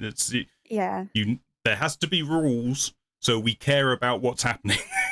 It's important. Yeah, and I think like a lot of people with not myself, and I know I'm the outstander here, but a lot of people have a lot of trust issues since Chris's season of like or Chris Chibnall's writing of like, Mm, okay, we're waiting, like we're right. holding faith, we're waiting, like we're, Yes. Yeah. and Yeah. I Yeah. like my partner specifically was like, just like, I'm hurt by that. And then if this ends up being another thing of like, we're just waiting. I know Davies has said it's not going to be like that. We're going to get answers. I don't want to leave anybody on the edge. So hopefully it follows through, because I know a lot of people are very hurt from the previous Yeah. season's writing. Yeah, I get that, and Yeah. I fully believe Russell will commit to his idea, and he will give a conclusion to that idea. It's just will Is it going to be it stick the satisfactory? landing, and will it satisfy? Yeah. Um, Yeah. we shall see. We shall see. All right, we can't hide from this Yep. anymore. I feel like we've sung a lot of praises for this episode. We have to talk about this musical number at the end. Actually, just before we get to the musical number, I will say what would have made it better for me had the musical number had happened when they have the music battle, because that would have made sense. If the Doctor uses a musical number to overpower Maestro in some way, and then in doing so also finds the Beatles, find the chord to banish them, I felt like, even though it's still, it wouldn't have been wholly for me still, but at least in context of the episode, it would have made like, oh, there's a reason why this is happening. It is linked directly into what's going on in the story. Because the music battle that actually happens, I don't actually know what's going on. like they're just playing instruments at each other until one of them explodes. Kind of just like the Battle of the Wits, honestly. And then the Doctor, and then afterwards, the Doctor's allowed, I guess, to try and find the chord because he wins, maybe, I guess. Yeah, it is kind of a game in a sense, Yeah, like, I guess, which kind of links it back to Child of the Toymaker in some way, and the idea of fair play, which they bring up in this episode as well, the idea of you don't cheat, okay? You're not allowed to cheat. Yeah. So I guess that's part of it. I guess that makes sense. The actual musical number, we talked about this. We couldn't contain ourselves. Yeah. I know, before everyone starts shouting, there's always a twist at the end, Susan twist of it all. I get it. Yep. I get what they're going for, but it's a bad song, okay? It's the song is bad. It doesn't sound like a 60s song. Like, they just feel like putting it like a bit of a jangly guitar. It's the No, it doesn't sound like a 60s song whatsoever. And it just kind of happens. And I know that someone on Twitter who's sort of linked to the production said in the script, it does say that it's very clear that the song dance happens because it's meant to be like the last gasp of like Maestro's energy, or like the returning of everything that Maestro took away. Like, in the script, that's what it is. However, people at home don't have the script to hand. Yeah, that was like hinted to us in the slightest, right? Like, that was, nope. Like it just happens. It's just like, we're gonna have a song and dance now. I guess the only link to that idea is that the Harbinger Kid is there to sort of signify that in some loose way. But yeah, for me at least, it just sort of happens, kind of nonsensically. I get it. It's like it's like when Ncuti pulls out the hammer at the end of the giggle and makes another TARDIS. That's the idea. Like, it's the residual energy of that state of play. But I don't think it comes across particularly well in the episode that that's what's actually happening. Like, it just seems like the episode stops, random musical number, and then a song and dance number happens, and then a crosswalk turns into a piano. Actually, I would have just been happy if we skipped the song and dance. They're walking back to the TARDIS, and the crosswalk starts making piano noises, and they did that whole shtick. That would have been fine. Yeah. I would have got that, because it's a bit more lower key, and which I know sounds ridiculous, lower key in a musical episode with Jinx Monsoon in it. That sounds like a ridiculous statement to be making. Which I guess it is. I don't know. That's my thing with it. I just wish the song and dance was more integral to the story in some way, and it would have worked a bit better for me. And if the song was good, that might have helped. I agree with that. Like, I think one of my biggest things was like, I just felt like there were more intelligent ways to wrap it up. Like, if with releasing the energy, right, you could have even just showed that, like, something was coming over them and forcing them to sing and dance, and at the end, like the doctor being like in that like kind of in awe state that happened. You know what I mean? Like whenever the doctor's just like, isn't it so beautiful when it's something that seems seemingly unworldly? Yes. Or like, yeah, there's just so much. Like you could have just, if you wanted to play that song, fine, but you could have had it as like something maybe in a little more menacing of a way, like playing randomly somewhere. And then maybe like at the last second you kind of start hearing the giggle over it or something like that. Like we get it, there's a twist at the end. Sorry, Yeah, no, I've got my hand in the air. Just like a kid at school. yeah. Just don't want to interrupt. Hello. Don't want to interrupt teacher. Yes, Martin. Interesting thing that I didn't realize first time I watched it, because I've watched this episode multiple times as well. The song, the one redeeming thing about the song that does kind of link it into the Pantheon thing, is that it is in the style of the giggle.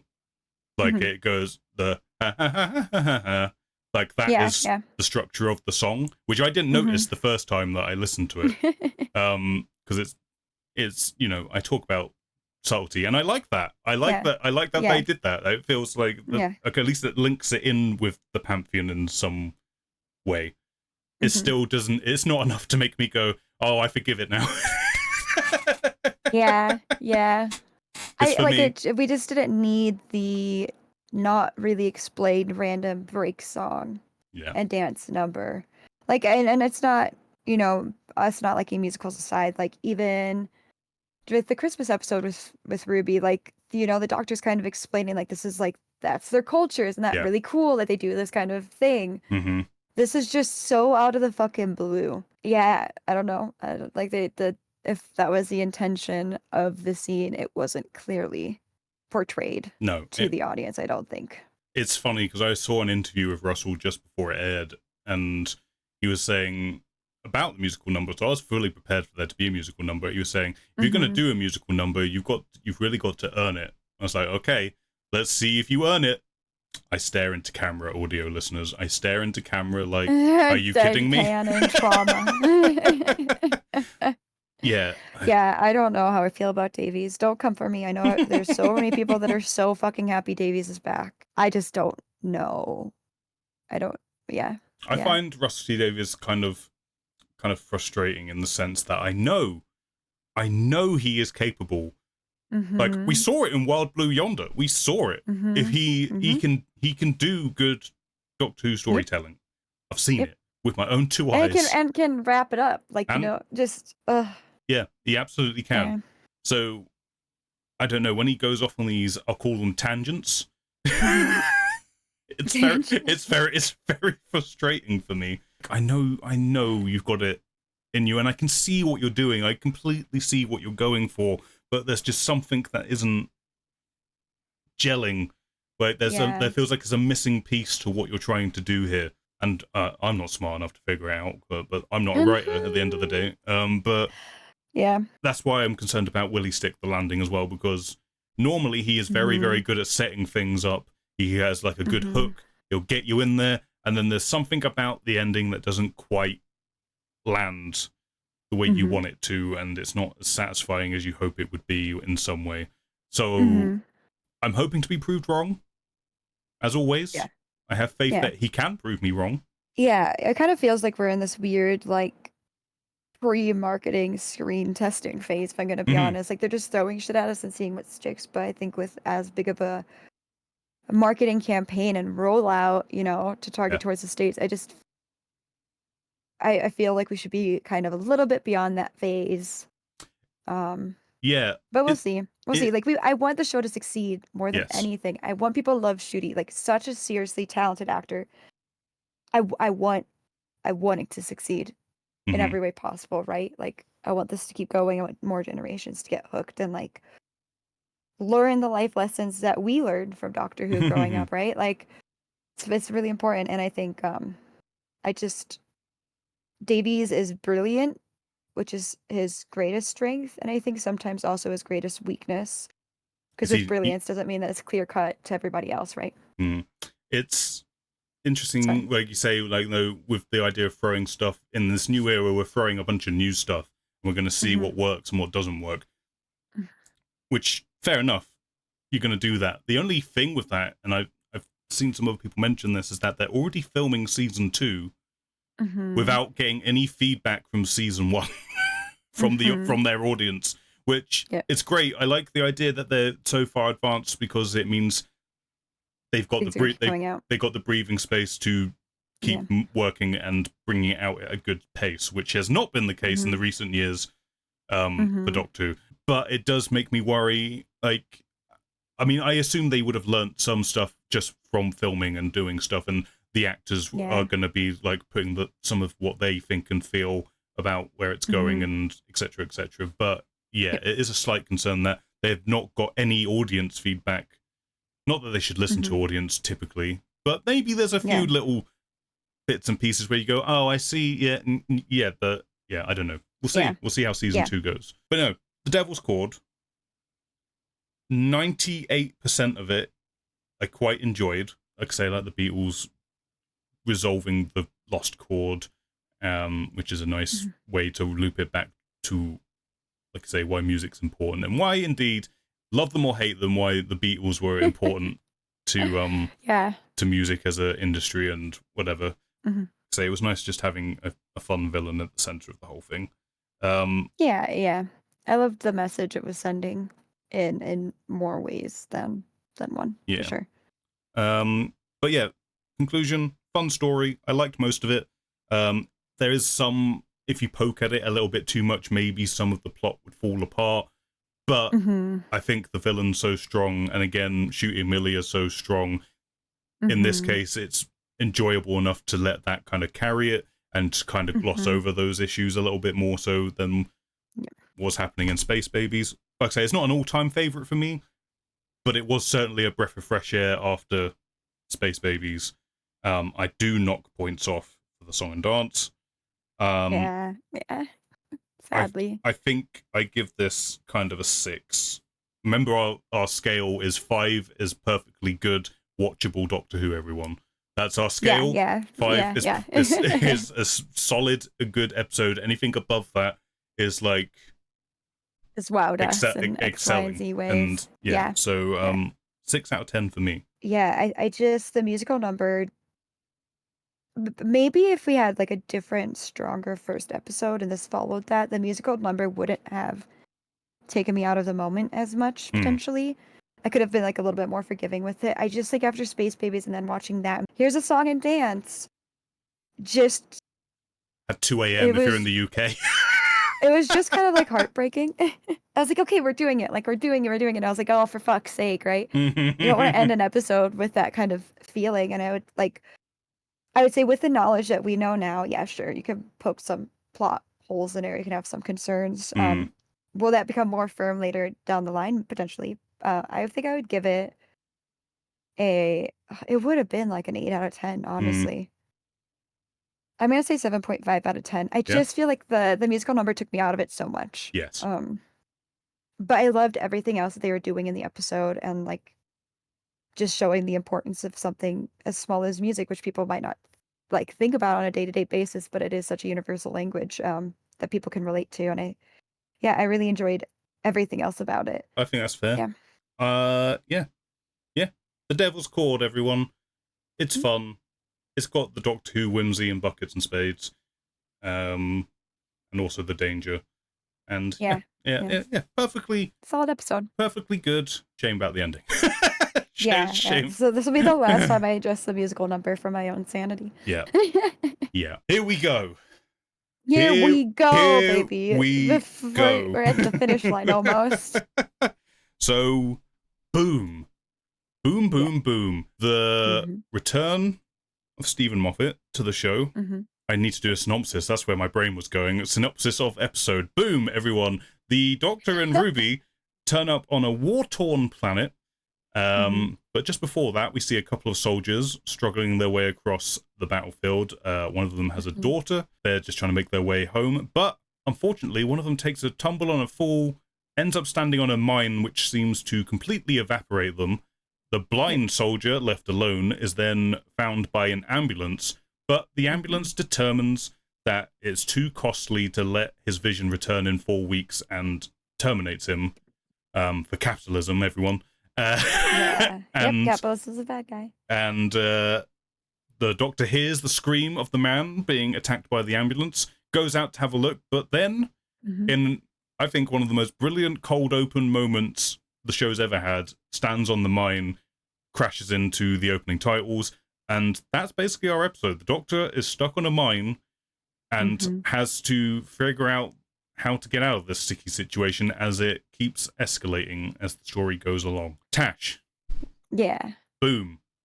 Boom. What's your broad stroke opinion on Boom? Oh, I mean, you already know I really enjoy Muffet. Mm-hmm. I think it was nice. I think we needed an episode like Boom. There's a lot of really, like, not too over the top callbacks, I think, kind of honoring the Doctor and like kind of bringing up some things in the past that are important to know about, like the Doctor Who's personality and like things that the fandom talks about, like fish sticks and custard. I love the concept back then, and I love the concept now of having the like angelic soldiers, right? Like using religion and the concept of like weaponizing religion. Yeah, is the simplest way to put it. I think that's something I see all the time, and I appreciate that concept. It's a very interesting and powerful symbolism, I guess, too, towards humanity. So I was happy to see that again. I think, having the Doctor stuck in one spot. Every time we see the Doctor kind of in a helpless state, which seems to be happening a little bit more with Ncuti, when Ncuti kind of feeling helpless with this specific Doctor. It always adds attention to the episode. I think it's really well executed here. Really happy there was no musical number. Yes. Yeah. Yeah. Good ending. Good ending on this episode. Yeah. Boom is really fucking good. Yeah. I enjoyed it. At the end of this episode, I just leant back and I was like, oh, we're back, baby. There's life in this old girl, yeah. Life in this old girl. Oh god. We have faith again. Such a sigh of relief that came from me. Yeah. Like, I feel like it was much needed too, honestly. Like, yeah, it was so much needed. It really was. After again, just for context, Ruby Road didn't like it really too much. Space Babies really didn't like. Devil's Cord was kind of okay, this is good, but I was missing that magic sauce that makes me go, this is why I love this show. And then Boom comes in and is just like, here you go. Yeah. Let me serve you up some goodness. We're here to save you. Yeah, pretty much. I really enjoyed it. It's like, it's my kind. Like, I know Doctor Who can come in all shapes and sizes, and that's great. I love that. But this is into one of the sort of realms that I really enjoy the show going, where it uses, science fiction to be an allegory for real life stuff, but never to the point where it's like hitting me over the head. It's just like it's weaved in nicely to the story that's happening. It puts the Doctor into an interesting situation, which pushes him into not very often seen places, which is always nice to do. Performances through the roof. I know Ncuti, I believe, has said that this was his favorite episode to film, which completely makes sense because it was really good. He's given some meat. He's given given some meat to work with. He finally got his moment. We're both Stephen Moffat apologists, I think. Like, we may have a bias where it comes to this story, where that comes. His Moffatisms, as they are coined, don't rub us the wrong way. They seem to rub a lot of other people. I really enjoy Stephen Moffat's dialogue. Sometimes, right, I get it. It can be a bit much. I understand. But generally speaking, I really like his dialogue. It has a kind of poetic feel to it sometimes, and a rhythm to it. And sometimes people say it can feel a little bit too much, like people are just... Like, I feel in this episode there was context, that it felt like characters are just babbling everything out of them, and that's very much how he writes the Doctor. That's how he's always written the Doctor, basically, since he started back in season 1. That's, maybe a little bit pulled back in season 1, way back then, but generally speaking, that's how he's always done it. Unlike the other 3 episodes, if you count Ruby Road, There's actual lines of dialogue in here where I was like, "Oh, that's a good line. Well done, Stephen Moffat. You got like everywhere's a beach eventually. Fucking bravo. Yeah. Take a bow. Take a bow. Yeah. Like stuff like that. Oh, it was just so I feel like I'm holding this episode up on a pedestal because it comes after some mid-level to not very good episodes, so maybe I'm being overly positive about it. Potentially, I understand that and I see that in myself, but nevertheless, even when the bar is so low, you're like, right. You know what I mean? But even if I try and remove that part of my thought process to this, I still think this is really strong. Yeah. Yeah. Is there anything else that, just generally speaking, that you wanted to say before we start picking it apart a little bit? I think what gave me relief is just placing things in an intelligent manner, right? Writing for intention, not writing just to write and throw knowledge. Like it's a really good, and it's something that Muppet does well. And I'm not saying that Davies doesn't do this well, or like, there's so many brilliant writers behind Doctor Who in this project, but like just weaving things in the correct moments goes such a long way and can make a total difference on the impact of the words that are being spoken. And I think this episode did that really well. And it's kind of like, we like to figure out puzzles, right? It's just something that is inherently been built into us via all of the years of Doctor Who, and something that the writers should know that we enjoy doing, right? It keeps us thinking. We don't watch Doctor Who just for comfort. I mean, sometimes maybe, but for the most part, it's like it's a show that makes you think. And I think this episode did a really good job of like showing that, and kind of showing some of the core concepts that hooked us onto Doctor Who and keep us having faith in it, No, I agree. Like I feel like generally speaking, there's some, like, they show themselves on the internet all the time, and I don't think you need me to explain what I mean by this. Most of the Doctor Who audience are intelligent people, I feel like, and that goes for the kid audience as well. I feel, generally speaking, the kids who watch Doctor Who are generally, they like storytelling and they're intelligent enough to pick up on the themes. Even if they don't necessarily understand all of it, they're intelligent enough to pick up on what's being put down, generally speaking. And whereas Space Babies, I felt, was bordering, if not completely, kind of talking down to his audience a little bit. And Devil's Cord, as fun as it is, doesn't really try to push the audience at all. But that's okay. You can do that. You can definitely do that from time to time, as long as it's legitimately fun. Boom is a good example of when, like we say, it's veiling real life stuff in the Doctor Who-iness of it all, but also not shying away from those things, breaking it down a little bit. I do have some cons, by the way. There is stuff in my cons list. Don't worry. It's not very long, but I did think about it. I didn't just go gush completely. We've already mentioned Stephen Moffat's dialogue. I love Peter Capaldi. I love the 12th Doctor. Ncuti getting 12th Doctor-esque dialogue is num. Give it to me. No, feed me that good shit, eating please. It up. Yeah, just eating it up. Yeah, just give it to me. And you can see that as a criticism, I guess, if you feel like Stephen Moffat is still writing for the 12th Doctor and trying to put that onto Ncuti a little bit. I think Ncuti handles it really well, and it gives him another dynamic for his Doctor to play with. For sure, yeah. And so I don't think it's really too much of an issue that's how Stephen approached his writing with this. Yeah. And I definitely feel like he puts in stuff that is for Ncuti as well. There's stuff. There's a moment in here, the bit, do you get it? That moment, I thought, and I saw a lot of people did. I wonder if Ncuti just put that in because it feels like something Ncuti would do, but apparently no, that was in the script. Stephen Moffat put that in the script, and that's just the delivery that Ncuti went with. Ncuti could do. Yeah. So and could pull it off too. I mean, I think Stephen was shown the audition that Ncuti did. Look at me, Stephen, like I know him. My old pal, Stephen. Good old Stephen. I do think it's really funny how everyone, when this is such a sidetrack. I'll keep it really short. Yeah, go on. Everyone in the Doctor Who universe just starts referring to people by their last names, and it's Yes. always just so funny to me because I'm like, you can call it. They have a first name, you know. It's true. Everyone I goes. know who you're talking about. You know. Everyone talks about when someone says Stephen Moffat, they usually always say Moffat.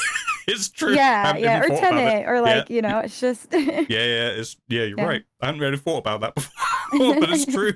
Kind of the standout thing for this, like I've already kind of mentioned it, the 12th Doctor-esque dialogue, but more importantly, the seeing the Doctor pushed right to the edge, because for all intensive purposes, he is fully convinced in this episode that he's going to die, not regenerate.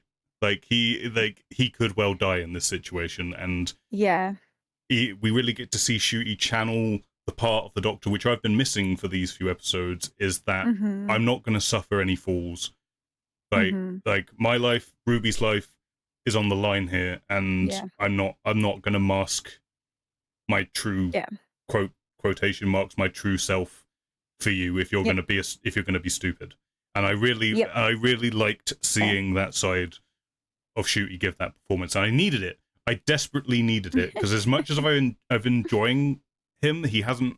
I mean, I don't know how to put it. Like, I have enjoyed him thus far, but he hadn't really grabbed me yet. And here, I really got the part of it that I was missing. There's parts of this where he can be quite mean.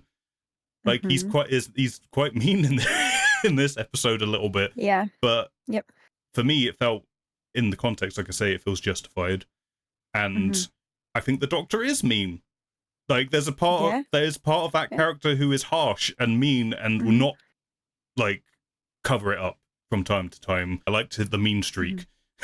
I liked seeing that. No matter what, you're always going to see different iterations of the Doctor come through, right? And like that's something that whoever is going to play the Doctor understands. Just because this is a new Doctor with new personality and likes and dislikes doesn't mean that the history isn't there, right? Like it doesn't just disappear. It's not like they're just brainwashed and forget all their memories when they become a new Doctor. So it's always going to leak through a little bit. And I enjoyed seeing that. I think we especially, like, we got teased this kind of concept a little bit with the anniversary episodes, right? David Tennant just kind of being like, talking a little bit about the flux and just like the absolute shame. I think that is there of losing people and like causing destruction.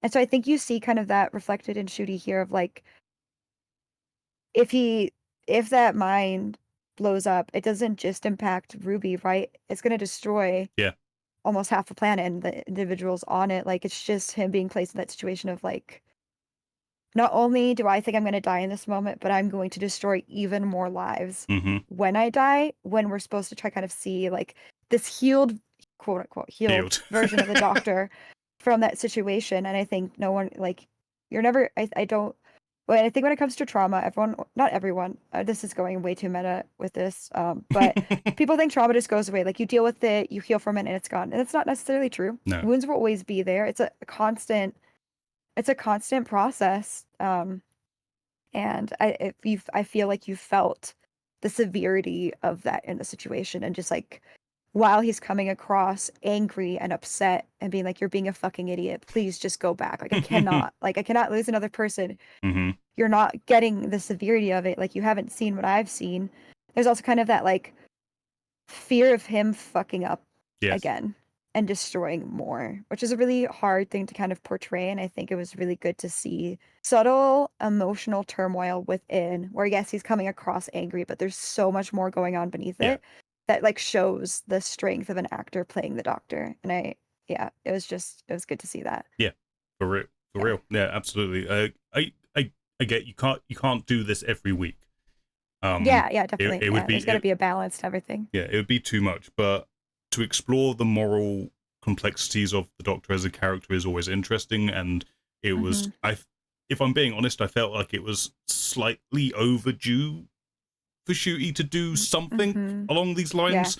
But at least we definitely got it here. But no, you're right. He wears the weight of what's happening really well in his performance. Like it's definitely the standout thing, as well as the writing, because it's in the writing, and then Ncuti performs it. It feels like Ncuti's Doctor is much more complete now.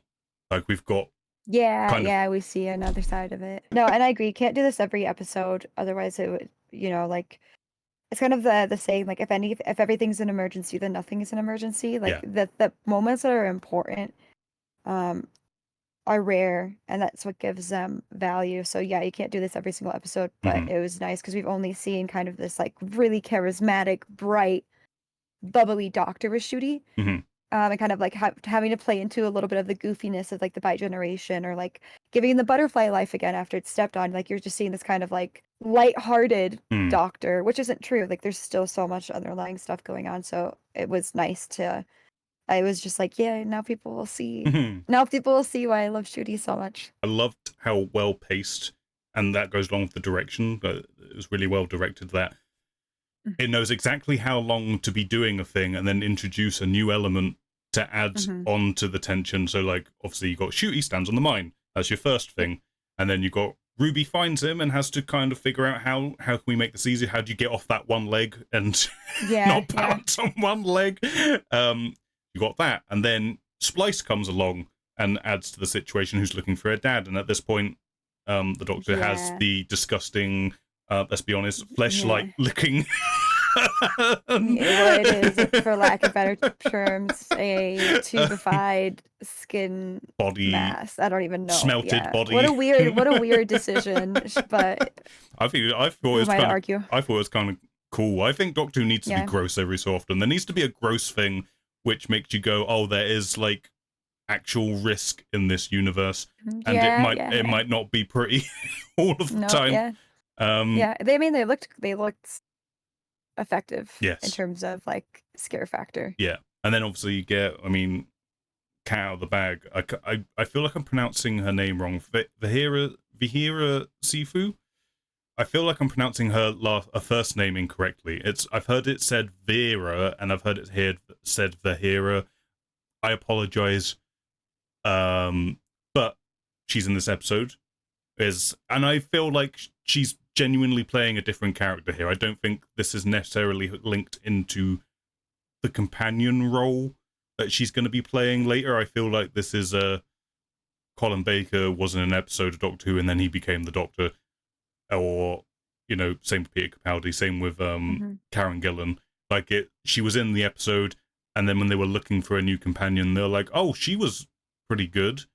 Why don't we get her in?" And maybe they'll write something in to sort of explain why they look similar, potentially. Yeah. But yeah. I do feel like it wasn't like a planned thing per se. This isn't like a Clara situation where we're seeing a different version of the same I really hope person. I cannot go through another Clara situation. I'm just going to be honest with you right now. Do not do this to us again.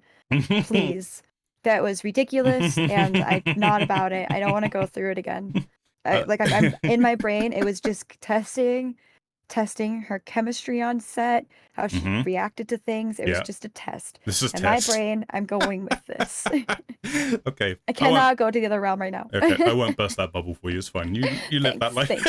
Thank you. I will. But no, just like yeah. she shows up Monday, shows up at the right time to add another thing to the story. She's pointing a gun, and it's like, oh god, how can this get any worse? And then the ambulance shows up, and it just keeps escalating at the right pace. Just when you think, how long can they keep this up for? They introduce another element that makes you go, oh, it's all new and tense again. And so I really like that about the episode as well. There's so much that happened, honestly, right? Like so many enemies. Not only is there an AI involvement here, Susan a Twist war, the robot. a war seemingly against invisible monsters, right? Like then you have like the threat of the humans coming into it as well, and like then when Ruby gets shot, like it's just like the acting without asking questions or knowing the why, and it's just like continuous things stacking on top of each other, and you're like, oh god, like there is that sense of desperation. Yes, like we're really in danger. Here, which gets conveyed pretty well. Yeah, and it's not often where you feel like most of the time in Doctor Who you feel like, well, don't worry, the Doctor will sort this out by the end. Even though by the end of the episode the Doctor will get off that landmine. I think it did a really good job of making you feel stress. the sense of being stuck on that landmine. Yeah, like yeah, how do I yeah, get off of this thing and not yeah. blow myself or anyone else up in the process of Hmm. doing that? Um, Yeah, yeah. There was that intense like about the journey. stress. About the journey. Yeah, Even though we know how we're going to yeah. get out of the journey by the end of it, Hmm. basically, it's Hmm. about how do we get there. Yeah, yeah. And just because you survive doesn't mean you survive unscathed. Yes, Yeah. 100%. Okay, let's talk about, because I've seen some interesting points about this, talking about the Doctor being kind of pointed and a little bit harsh and mean, which, Hmm. is a character flaw, which is to be, if the Doctor was perfect all the time, he wouldn't be that interesting. So, it's a thing. How did Yeah. you, the Doctor, like, to me, I'll be Hmm. clear about this first. Yeah, For me, in the context of the scene, when the Doctor calls out Monday's faith, context of the scene is he's standing on a landmine, which he's yeah. pretty much at that point, like his plan to deactivate has gone pear-shaped. He's sure it's going to go Yeah. off. Yep. Ruby's been shot and for all Yep. intents and purposes is dead. Yep. And he's faced with a character who refuses to try and help or do the right thing because Hmm. of their blind faith. And he calls that out. Now, I've seen Yep. some people sort of say it felt a bit weird, the open-minded Doctor being like, basically, fuck your faith. Yeah. like, Yeah. Yeah. and that kind of rubbed some people the wrong way. I can understand where they're kind of coming from a little bit, but Hmm. I do think context is key. And like I say, in that moment, as far as the Doctor's concerned, he's about to die. The person he's got duty Yeah. of care of is dead on the ground, and there's nothing he Yeah. can do to save them. And he's confronting someone who just won't think. And Yeah. like, can you just for one Yeah. second just think about what's happening in front of you? And he's being, like, say, not holding back, just being very pointed and being like. Hmm. And I think the line that has sort of rubbed some people the wrong way is the faith, the magic word for not having to think for yourself. Yep. Do you agree with that criticism, that is a weird line for the Doctor to say, or do you think that, like, I mean, for me, like I say, I think in context of what's happening in the scene, I think it's Hmm. kind of fair enough. Like, it's a fair enough Yeah. statement to make, and then to follow it Yeah. up with the moment where she asks him, prove it, and then Hmm. he's like, oh, now you need proof. Yeah. Yeah. And you're literally sitting in a whole field of proof. You're just not willing to see. Like, yeah, I think it is a really fair line for the Doctor to say, both in context of the episode and in context of what the Doctor has gone through, right? Standing Mm-hmm. on the edge of the universe Mm-hmm. and seeing like what hunger can lie there. Like, it's tough to come back from that situation with faith that there's a greater plan, right? Like coming back from the flux with faith that there's a greater plan. Obviously, you know my opinion on religion, and I'm Mm-hmm. sorry if this upsets anyone else listening. Like, I am not a religious person. I think while you're entitled to believe in something, I feel like religions start war, religion divides, religion gives individuals a feeling of righteousness in their actions, and it doesn't mean those actions are always right. And I think that's kind of what the Doctor's kind of conveying here, of like, Mm. you're fighting a war against the enemy that doesn't even exist. You literally arrived on an uninhabited planet Mm-hmm. and started a war against yourself. Like, you're killing yourselves for literally no fucking reason. Mm-hmm. And like, you're not even asking the question of why. Yeah. Why are we killing ourselves? Like, why are we here?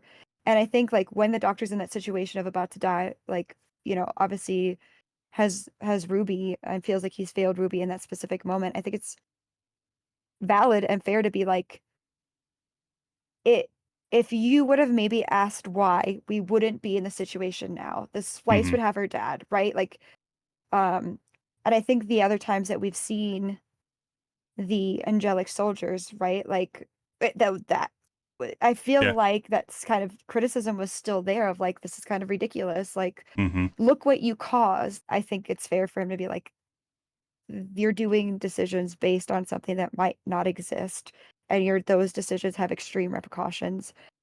And like, just maybe ask why, or like the impact of the actions that you're making, which is something I feel like the Doctor asks humanity a lot. Yeah.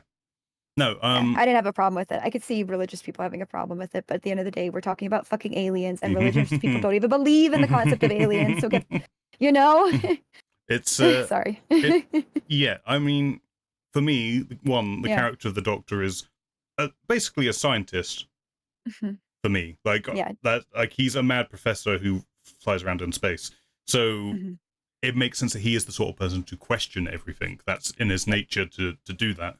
And Yep. the other part is that the reason he's being so pointed with Monday in that moment is that he's also trying to save her life. And Mhm. because he can't move, he needs her to think for herself in that moment. Yeah. He needs to Mhm. get through to her, and she's not listening to reason. So it comes down to him being like, "Look, you can have your faith, that's fine, but please just In ask this the moment. Yeah. question." Yeah.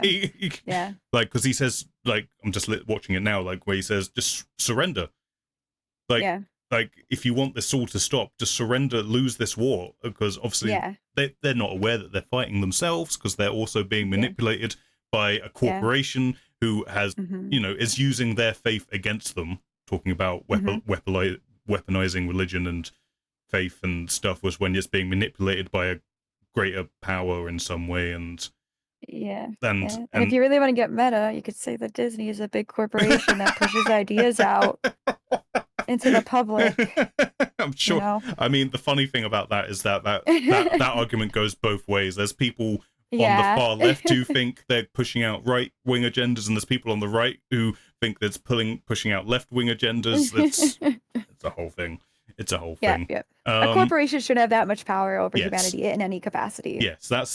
that's kind of also the Yeah. point of the episode. Like a Yeah. corporation that is in a position that is arming literally everyone, no matter Mhm. what side of war they happen to be on, or Mhm. maybe Yep. you start to question why that's a thing. Just Yeah, yeah. maybe. Yeah, like obviously this, like Stephen Moffat wasn't holding back his Mhm. thoughts and feelings about certain aspects of capitalism, certain aspects of religion, like, and obviously the whole thoughts and prayers line. Mhm. And I saw him in an interview saying the reason he used that as the basically, it's like the Cybermen saying delete, or it's a very Doctor Who like line Yeah, yeah. for the villain to Yeah. say. And Yep. his perspective of why he used it was that when like someone dies in his life and someone says to Mhm. him thoughts and prayers, he's like, what does that even Oh. mean? Yeah, What does yeah. that even mean? Yeah. Like, so that was his reasoning, and I see where he's Mhm. coming from with that. And Mhm. in the context of the episode, I think it definitely works. Yeah, Um, 100%. I'm with you. I can understand that criticism because, like I say, people like to see the Doctor as an open-minded individual, and for the Mhm. most part, they are. Yeah. They are an open-minded person, and we see it at the end Mhm. of the episode where he talks to Splice and says, "Hey, you keep the faith, it's fine." And he says, Yeah. I might not like faith, but I do need it." And the Doctor has like, for me, the Doctor has faith in things that are tangible to Yeah, him. yeah, Like, definitely. one criticism, well, the two criticisms I have for the episode. Mhm. One of them is I think they cast Splice too old. Um, Yeah, I agree. I feel like Splice is meant to be younger, based on the Mhm. dialogue and how she is operating in the story. Yep. I understand, like, it's kind of revealed at the end of the episode the reason that she's not like traumatized by the fact that her dad is dead is that it's Mhm. kind of revealed that she doesn't see death in those terms. She sees it as he's Yeah. still with me, Yeah. and like he's not gone, he's still a part of me, and Yeah. all of that. So it reveals itself, but I feel like it plays off better if they were younger. Yeah, like a little bit more naive. Yeah, like Yeah. she feels like, I mean, I don't know if she just looks older for her age, but it feels like Mhm.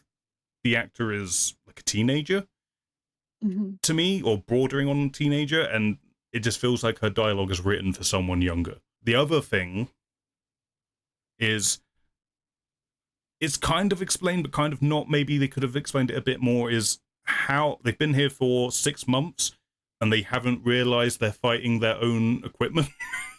It Yeah. does that just play into the idea that they're just believing what they're being shoveled a little Yeah. bit, or because they do say lines like "we think they're in the smoke" or the mud, which alludes to them Mhm. standing on their own minds and not realizing it, Mhm. or they're being shot Mhm. by their own equipment from out of the smoke and they're just thinking Mhm. it's someone else. So there is that Mhm. bit of dialogue to sort of explain it, but I guess you could say, could they not scan for life forms or like Yeah.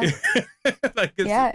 you that is definitely something you could pick at and go, wait a minute. Yeah, do you have anything that you didn't like or wasn't working for you?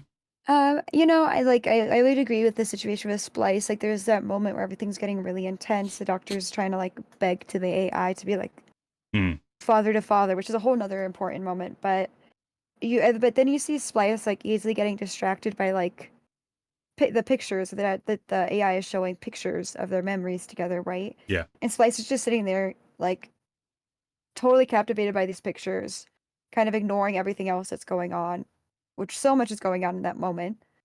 Um, and then I kind of just felt like I don't really think that that was a realistic response Mm, for the character at that age. Like I do think there would be more like more urgency. panic. Yeah, yeah, yeah. Yes. I would be like even and like children are smart. Even young children are smart, Yeah. right? Especially like if you've grown up and had to have grown up in a place that is constantly surrounded by war for all intents and purposes.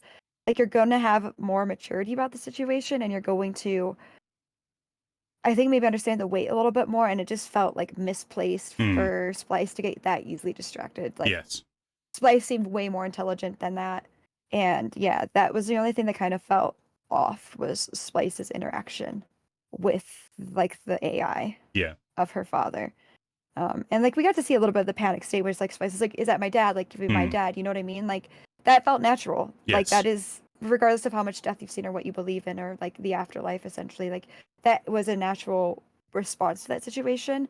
So it was weird to go from like that to just like, oh, okay, picture time, you know? Mm. I No, think yeah. that was my only really critique. Yeah, like I feel it is that scene that I'm thinking of as well, where stuff is getting heightened. With Mm-hmm. the ambulance is there, zapping the Mm-hmm. doctor. Ruby's shooting a gun up in the air, and Splice is just kind of looking at family photos, and it feels Yep. really weird. It feels very Like this is strange. fine, Like, you know, and I do know shock's a thing. Like, yes, people deal with shock in different ways. It just didn't feel like it matched what was the happening and character. the character. Yeah, Yeah, yeah, yeah. like if, like I say, if it was like a 6-year-old, Mhm. I could see a 6-year-old getting distracted by family photos Mhm. or the hologram of their dad and Yeah. kind of zoning out what's happening because they don't want to, they're just not tuning into it. But Yeah, because definitely. Splice seems like maybe like a 13, 12 year old, Mhm. it feels a little odd. Yeah. Yeah. I agree. But yeah, it was super nice just having a Doctor Who story that felt like it had something to say, which then Mhm. leads to interesting discussion. Whether Mhm. whether you like the story or not, I don't think you can deny that it had something to say about something, Yep. and it that Yeah. causes interesting There's a discussion. purpose. Yes. Yeah, there was like a message and purpose in the episode. It wasn't just Mhm. running around and flailing or panicking or exploring or just yeah. It had depth to it. Yeah, absolutely. Um, whether or not you feel that depth was explored in the right ways, like we discussed about the Mhm. faith thing and stuff, that's what Yeah. makes this an interesting episode because it brings up those Starts conversations. conversation. Yeah. Yeah. And this is the most doctory that Shooty has felt for me. Both in Mhm. terms of I love the moment where he realizes that, oh, this is Ruby's first planet, and he can't help himself but kind of show off about his knowledge of all the planet Yeah, and yeah, everything. yeah. Which is again a bit weird that they've been together 6 months and this is the first time that they've been on an alien planet. So I don't know what that's about. The time stuff confuses me Yes, it's a bit a odd. lot. There has been talk that And these episodes weren't necessarily meant to air in this order. mhm, Like the Devil's Chord, for instance, a lot of people have been kind of thinking that was meant to be later on in the mhm. season. I don't know. No one knows unless they tell us one day. Yeah. Yeah, yeah. So I don't know if that's a factor. But yeah, maybe it's just like maybe it wasn't intentional, but it just kind of started to happen that way, hmm. you know? And maybe it was intentional. There's going to be some crazy reveal, but who knows? In terms of wrapping up thoughts about this Mhm. episode in particular, Yep. Yeah. like I say, I like that it had something to say. I like Ncuti's performance. I like Millie's performance as well. I thought she was really great. The only other Mhm. weird thing was when she kind of walks out of the TARDIS very nonchalantly in the middle of a battlefield. And, oh, okay, I guess I'm on a Yeah, yeah. No, I have no battlefield. qualms about Yeah, that. that was a little Yeah. weird, but maybe that's I don't know. Maybe that's a thing. Maybe Yeah. because she's got some weirdness going on and she might be linked to Yeah. these pantheon of gods in some way, that maybe that explains her response to certain situations, because she's been very Yeah. gung-ho, like throwing herself into dangerous things Yeah. without any question, which I like. I enjoy that Mhm. about her as a companion, but it does beg the question as to she seems a little too gung-ho and a little too nonchalant in certain ways. Yeah, like, is it just her being naive? Like, and I Mm, also feel like when the doctor is talking about blind faith was also kind of targeting about Ruby a little bit. And so yeah, is it that Ruby is naive and just excited? Is it that Ruby is younger than some of the other yeah. companions, like, and is just kind of enthralled in this adventure and feels less alone as an orphan, so it's just like, let's go. Mm, Um, yeah, it will be super interesting. I do know, like, with when Maestro said like this her song is wrong, and mm, then mentioned like someone, I think specifically a he, being yes. there when she was born. Mm-hmm. So it's like there I feel like there's definitely something, Weird afoot. yeah, something weird afoot. And it could be naivety as well into that, but something's definitely going on. And we know, like, it's been confirmed, especially with the snow falling in every episode, that Ruby is different. Yeah. It's kind of odd. 100%. Like Ruby's like a weird amalgamation of Rose being the kind Hmm. of 19-year-old kid, street kids, and Yeah. like gung ho, but Hmm. also mixed in with the mystery of Clara. It's kind of like a Hmm. melding of those two ideas put together, and we'll see if Yeah. it pays off, I guess, in the end, Yeah. and where that leads. Because I feel like by the end of this season, Ruby's going to be in a very different place. Like, I feel there's a reveal that's going to Hmm. happen, and it's going to kind of change the dynamic in some Yeah. way. Just to mention it quick, I know we're trying to wrap up for this episode. We talked about it because I feel like we talked about it with Space Babies and how that was very on the nose about the orphan adoption Hmm. themes that are going on. Yeah. Yeah. Whereas here we got a character where we see it happen during the episode, where Splice Mhm. is effectively orphaned over the course of the Mhm. episode, and Mhm. naturally the Doctor and Ruby respond to that when they realize what's happened. Yeah. And then Monday takes Splice in, Yeah. seemingly. So I thought that Mhm. was a nicer way of thematically linking what's going on in the season. Mhm. And Russell Davidson interviews has kind of hinted that maybe possibly that Splice might become a more important figure down the line. Like, Mhm. he seemed to have, like, when he was talking about this episode, he said he was just like, keep an eye out for Splice or something to that effect. Yeah. So I don't know if he just liked the character so much that he decided to use them again Mhm. later or not. Who knows? Again, wait and see. Yeah. I think there's also the element of like a younger generation that isn't jaded or stuck in their ways could Hmm. potentially be taught or see a different way of life, right? Like, is Splice going to learn from this and see a different way of life and kind of move forward in a different direction Hmm. than what, everyone else who's kind of stuck in their ways is doing, type of thing? Like, we're always hoping the younger generation can do better than us. Hmm. Um, We can hope what? if it doesn't Yeah, get we can know. if it doesn't get drained out of them by Yeah, yeah, if the by the world powers survives that that be. long. um, Yeah, but I mean, I like, yeah, I think Splice could be written to be an important character. Like, it's plausible. Seeing how characters adapt and grow from children to adulthood isn't something that is new in the Doctor Who universe. We hmm. see it all the time. Just, I mean, I don't know whether to. I'll bring it up now because I just Yeah. suddenly remembered it. It's not to do with this episode, but in Doctor Who Unleashed for Space Babies. Sorry, we're going back in time. Timey-wimey. They Timey-wimey. they revealed that Lenny Rush was originally Mhm. going to be voicing Eric. That's originally how he was cast, and they spoiler, but it's not a spoiler because they have officially announced it now. Yeah. That's when they saw him. We're like, no, we should give him something where we actually see him on screen because he's good. We want to put him on and stuff. So now we know he is going to be playing a new scientific advisor for UNIT. Yeah. So that's officially really cool. That's officially out there now. That's how I, again, going to Doctor Who Unleashed, that's how I kind of figure that the Bahira, sorry, Sifu is playing a separate character. Is because they did a whole bit on Unleashed where they were talking to her about, you've just been revealed as the new companion, but you were here months ago filming. Like, so that's why I get the impression that the two things are separate, like based on that interview that they did. To wrap this whole up, we'll get there. We're getting there, everyone. We're getting to the wrap up. I really liked it. Like I say, I really enjoy Stephen Moffat's dialogue, and he's had some bad episodes. I'm not gonna lie. He's had bad episodes. Everyone settle down. He's not a god, everybody. But I think this was a strong example, and I think Russell was smart to bring him in because I think Russell knows what Stephen's good at, and he knew exactly what he would bring to the pie of this new era, and he certainly delivered that for my money anyway. And yeah, overall, I really enjoyed this.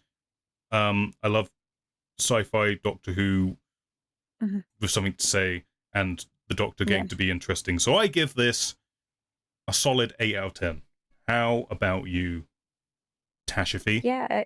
I'd say a 9 out of 10. Like, I obviously just, it's no secret that I'm pretty liberal, and so I feel like it's really important when media can deliver a message and execute it well to try like get a point across, you know, because I think like sometimes you feel like you're screaming into the void and you have no faith left in humanity, and you're like, I just wish someone would get it. So I while some people do not enjoy lectures in Doctor Who, I don't have a problem with it. I enjoy it. I think it's a way to teach people and hopefully get a message across in another way that would resonate with them. Like it's better to have like something than nothing. And yeah, I give it a 9 out of 10. I enjoyed it. Cool. It was much needed, and it was like a sigh of relief after finishing it, you know? I was like, yeah. I mean, I wouldn't, that's what I really liked about this episode, is that I wouldn't necessarily, I feel like it did a good job of delivering its message without feeling like a lecture. I think it's the key thing. Like, it felt so baked within the world of what was going on, and yet if you read between, you know, not very thin lines, but if you read between the lines, you can sort of see what he's actually talking about. Yeah, and I think like I said earlier, it's about writing with intention. Yeah. And I think that was done really well here, and they had a great cast to help execute everything happening. You know, and introducing AI is a super interesting concept, and how like AI can kind of be molded and maybe be evolved into something that's kind of beyond us, beyond the programming that we put into it, or they put into that specific AI model. But it was a really good episode. I think like it's a really good standalone episode too. If you want to watch something without knowing too much about Doctor Who, you can watch this. Yeah. And be all right with it, you know. Yeah, it's also interesting that Stephen Moffat got executive producer credit on this as well, so he wasn't just in as the writer, which I think is it feels like Russell was like, here's kind of what I need, but you just go and do your thing. Yeah, you do. Gave the space for and it feels like him to do what he wants and give honor. That feels like that's fair, because, you know, if you're bringing back an old showrunner, you kind of want to treat them with the respect of that. You've done the big gig. I don't want you just to come back as like a staff writer. You like, this is your episode, and I want it to feel like it's your episode, and bring your expertise to it. So it was just interesting that he got that credit. And it was really nice. And I think when you have someone who spent so many years writing it, like you just want to kind of give them the space and time. And I feel like, despite my opinion sometimes on Davies' writing, like I can tell that Davies cares about Doctor Who and like wants to pay homage to what Doctor Who is, while showing the new generation it. And I feel like that was a really nice way of just being like, here's another really integral part of what made Doctor Who great, and honoring Muffet in that episode. Yeah, for real. I also did Yeah. watch the InVision commentary for this episode, because they did do one for this one. They haven't done for the previous two. But it's interesting. It's Stephen Moffat and Russell and a producer whose name escapes me right now. But in terms of getting information about, I mean, the most interesting parts were they were talking about how they had not the volume like you see in The Mandalorian, but they had a very similar technology for this episode where it was just a giant LED curved screen for a lot of the scenes. And it was a really cool tidbit that the scene where the camera zooms into the TARDIS doors and they open, that's a giant LED screen with a section of the screen cut to have the TARDIS interior on it, and just the back of the prop open. That's pretty cool. So and you could definitely see that they're having fun with the new toys, right? Yeah. Like, love to see it. Yeah. Love to see like people who have had to deal with really low budgets getting the space and money to get like express their full idea of what they wanted it to look like. Yeah, 100%. Like, yeah, it's fun that, I mean, again, another like biased fanboy over here, getting to see Stephen Moffat get to write the show with that budget, even though it was a bottle episode. And again, I hope Russell makes the most out of it as the season goes along, that he's got that. Definitely. But the InVision commentary is, by and large, it was just Russell and Stephen Moffat just nerding out the whole time, because the other producer who was sitting there was just kind of mentioned that he was like best friends with one of the sons of the directors of Classic Who, and grew up around one of the actors from Classic Who, and they weren't like a big Doctor Who fan, but they just found themselves on the set of classic Doctor Who episodes. So the both of them were just like, we're not interested in talking about this. Tell us about you. You on the set of Brain of Morbius. Tell us, did you take anything? Yeah. What did you do? And then kind of like fanboying with each other. And then just offhandedly mentions that John Pertwee had a burger restaurant called Pertwee's Burgers, and they were obsessed with the idea of John Pertwee having a burger restaurant in London. They were like, what? How have we never heard about What is this? Pertwee's Burgers, everyone. Let's go on down to if I ever Pertwee's visit, Burgers. we have to go there. I don't know what I'll eat, but we have to go there. I don't know if it exists anymore. We'll make it exist. But yeah, it was big money. It was just a funny, just the two of them nerding out conversation more than anything. But it was good. If you have access to it, it's worth just listening to them be nerds, basically. I will say that I believe the lack of access for people is going to be one of Doctor Who's greatest downfalls with this rollout. Like, I know people in Canada that can't watch the other seasons currently. Yeah. Because it keeps switching like subscription services. And I think like if you want to get a whole new generation hooked on Doctor Who, give them the access to all this other stuff going on, right? Like, give them that input that we don't get access to. And like, because they're going to want to dive into the world, the whole Doctor Who universe. And if you can't give them access to that, like, how are they supposed to understand the references that you're making? If you weren't trying to target a new generation, sure, do whatever the fuck you want. But you are trying to target a new generation, and they're not gonna. Yeah. Accessibility is massive and great. The new seasons on Disney, but that doesn't help individuals to watch the other stuff. Yeah. No, 100%. End of my rant. You're completely right. It's interesting because in the InVision thing, they do kind of talk about, like, the producer whose name escapes me. Apologies. He mentioned, either of you ever thought about doing a story that is a direct sequel to a classic series story? Like, have you ever thought about doing that? And they kind of batted around the idea, and they said that they both had thought about it. They both batted those ideas around, but at the time they were like, it wasn't very accessible, and like, you'd be making reference to something that's very like purposeful, and would anyone actually know what you're doing the reference to and stuff? And then they said, well, it's now all on iPlayer, so people could go and watch that episode, but that isn't the case globally. Like, in the UK... Yeah, definitely not, yeah. In the UK, we're very lucky right now in that basically everything Doctor Who's ever put out is available in one thing. We can get complete access to it now.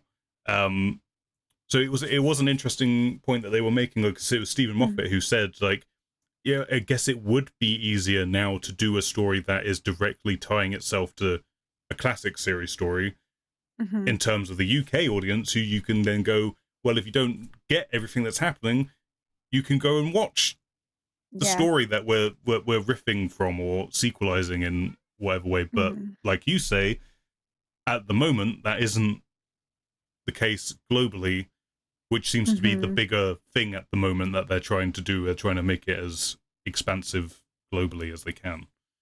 Yeah, yeah. Like, if you're gonna push for global like you are, I think, like, let's make it accessible. Yeah, no, I agree. But yeah, that's my only feedback regarding, like, kind of like this rollout, and something that I've gotten a lot of feedback from friends. Like, see, my friend Salem is just like, I just want to watch it, and I can't, and that's just a bummer. Yeah, I know Canada's had it kind of rough trying to just lock down a place to watch it.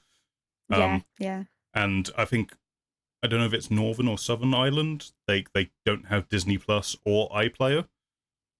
So so that's a very interesting situation. Yeah. Damn, we gotta ask Vicky. Yeah, I don't know if they don't have Disney Plus, or if they do have Disney Plus but they can't get Doctor Who on Disney Plus specifically.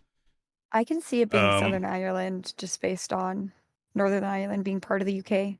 Yeah, I don't know which way around it is, I forget, but there's definitely somewhere in Ireland where it's very difficult to watch Doctor Who. Apparently. I'm gonna ask everybody when we're there in October, like, have you tested Doctor Who? Let me explain this to you. All right, well, that's season 1 so far. Season 1, season 14, whatever the fuck it is at this point. Bad, pretty good, very good, in my estimations, is kind of where we're at. Next week's, I think it's 76 yards or 73 yards, I think it's called. Looks like a Dr. Light episode. So Millie's going to be holding that one, and it's going to have a kind of horror, folklore-y kind of vibe going for it.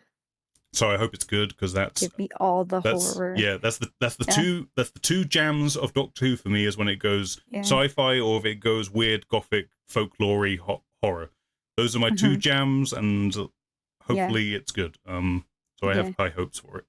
And in the future we won't do it like in this sense. We just have to record all 3 reviews, just because life and time zones and hopefully different countries. Next week should be fine, I think, because it's me, everyone. I'm the problem. My schedule has been absolutely bananas. Not always. But next week we should be fine to be able to just do a normal podcast episode where we just talk about the episode at hand, and we can be a little bit more like we could try be a little bit more shorter, but it's tough when you're talking about something you're passionate. Just we don't. It's hard to go through all 3 of these episodes and not lose something in the source as you're trying to go through it all. So apologies if we did. I think we did a pretty good job though of getting the main. Oh yeah, there's so points. much more we could go into, but I don't. 100%. Side conversations. Patreon content, as the podcasters say. Hey, don't joke. We might have to do that one day. And I could do it. Then they'll come back so much. And they'll be like, hey, you memed on Patreon. Oh, God. It was a joke, everybody. It was a joke. But we could do this for hours, honestly. It's our greatest strength and downfall.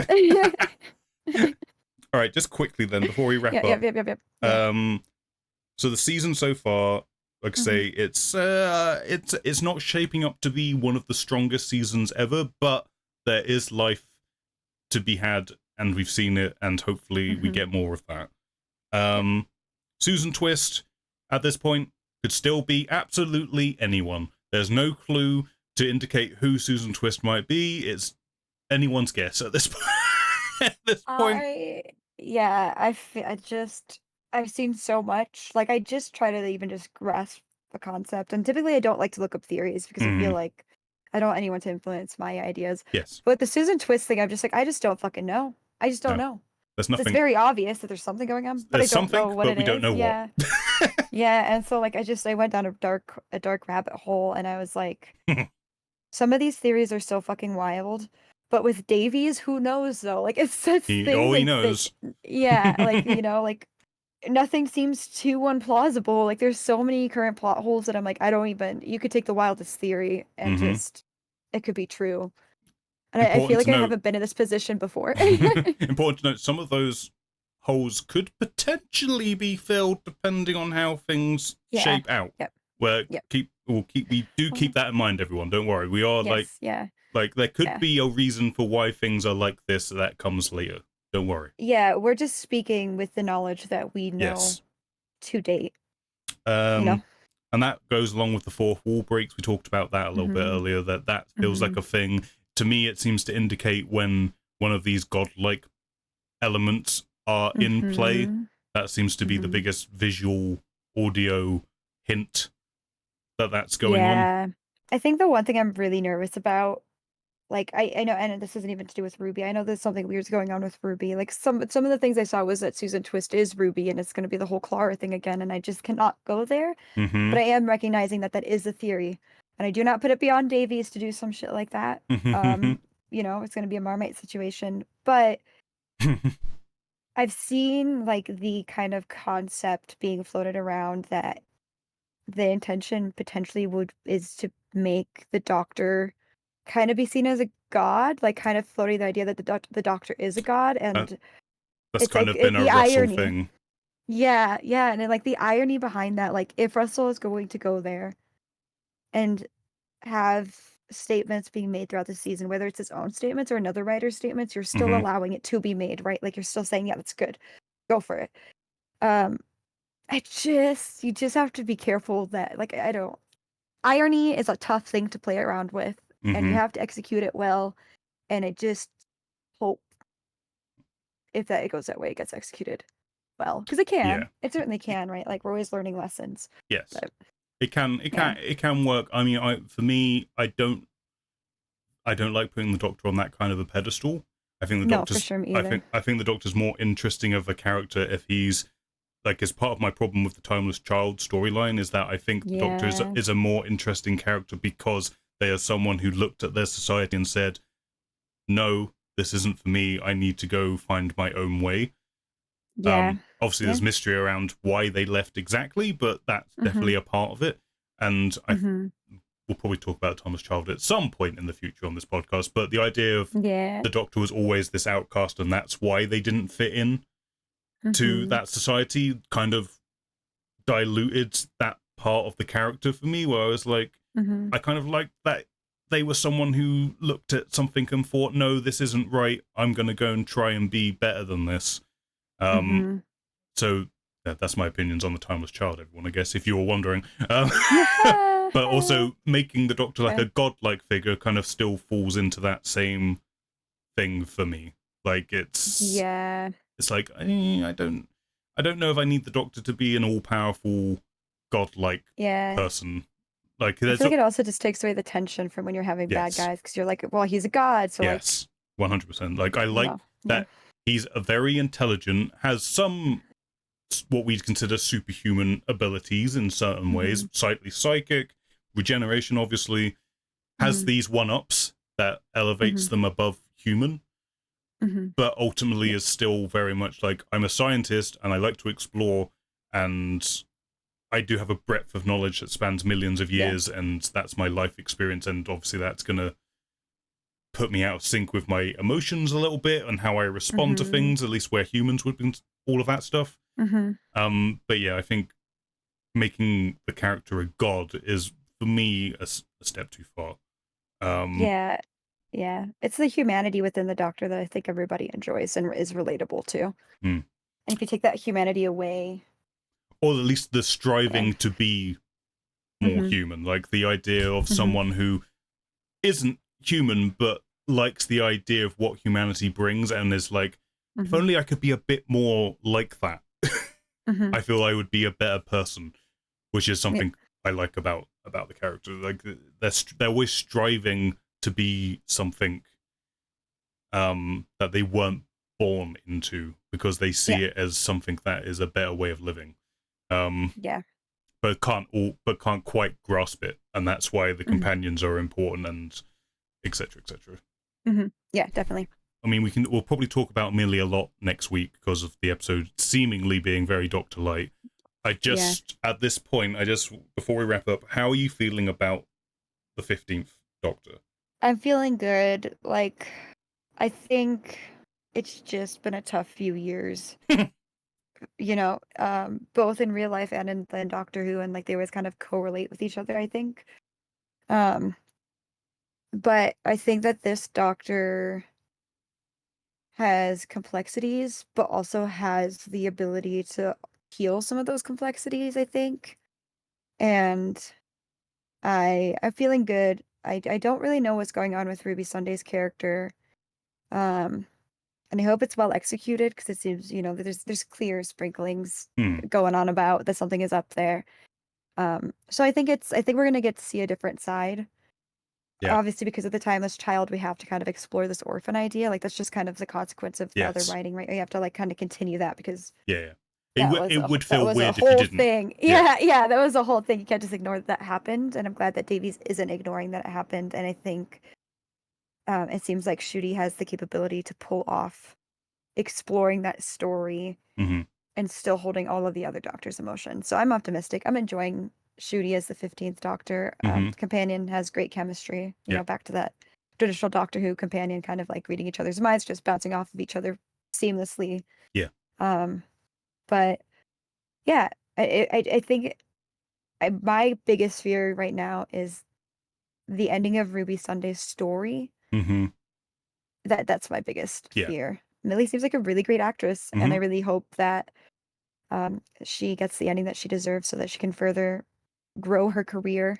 Mm-hmm. I think that's really important. It's like Yeah. kind of like a make or break moment to be a companion on Doctor Who in this capacity, and I really hope they do her justice. Yeah. No, I'm with you with that, with terms of where Ruby's going to end up.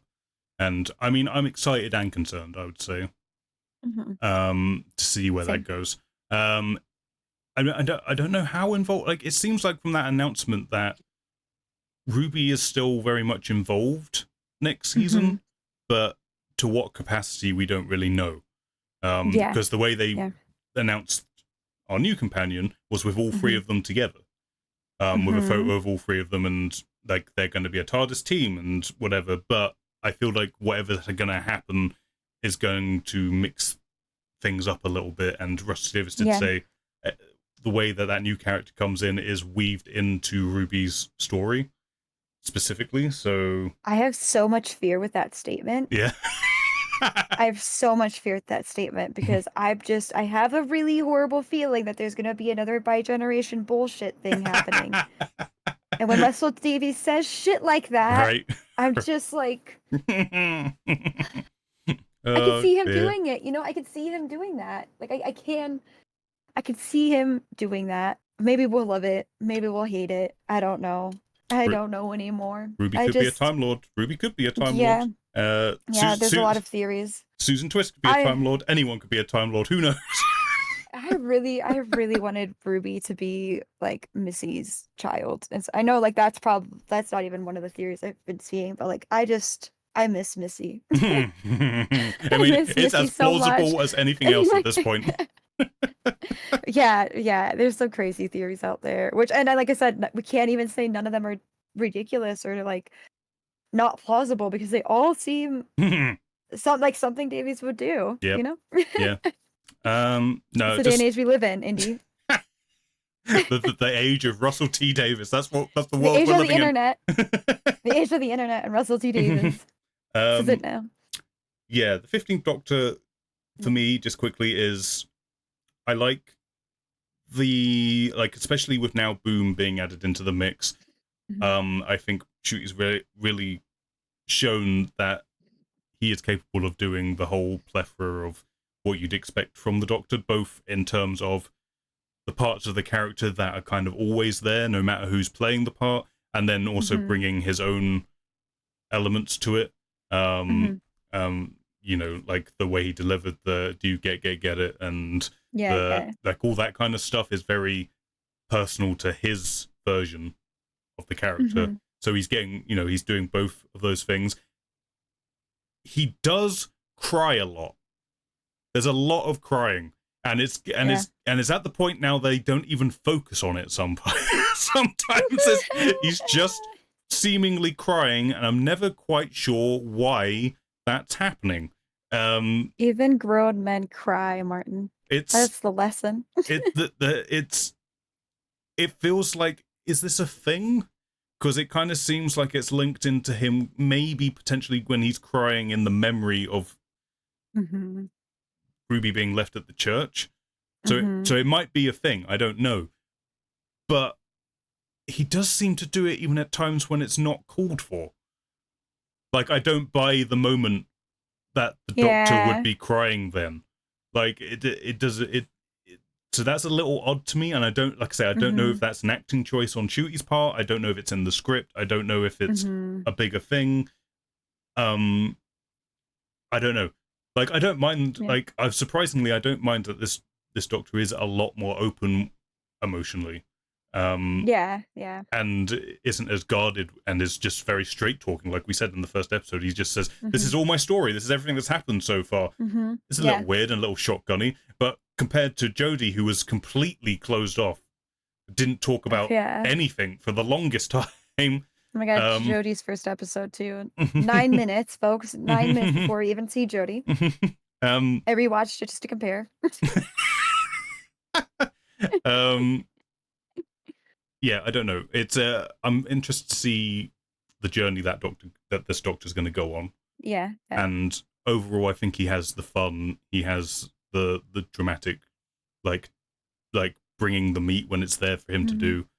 But yeah, I am enjoying him thus far, and excited to see where he goes. It's just, I just have questions about. Do you gotta be crying all the time there, but. Just, like, it feels like every other scene there's a tear in your eye, and I don't quite know why.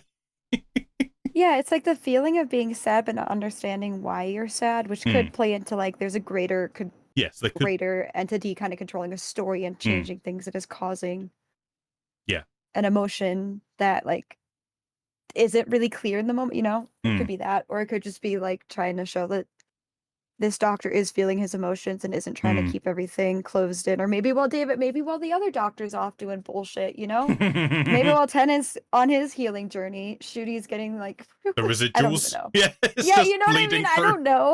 I don't know. Anything's possible. It's true. It's like Tennant's out there living his life as a doctor, you know? as a noble. Yeah. But yeah, I do. It is definitely a much more emotional side of the doctor, and I think it is intentional. And for me, like seeing Ncuti's other work at Sex Education, like that was truly such an emotional role. I feel like it's not uncommon for me to see like tears on it. Like it's a really heavy topic dealt with in that show with him, and I'm wondering, like, because he's fresh, right? He's fresh off of Sex Education, if he's kind of carrying that acting method still, you know, while trying to find his footing as the doctor. Maybe. Yeah, maybe. Who knows? Maybe you're right.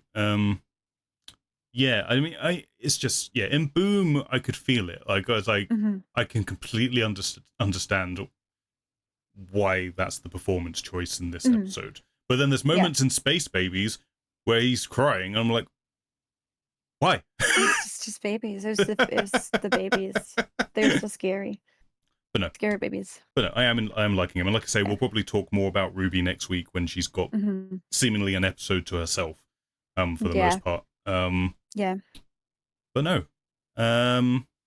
Thank God for Boom and the Devil's Cord to an extent as well for being like, don't worry, there's some good stuff in here.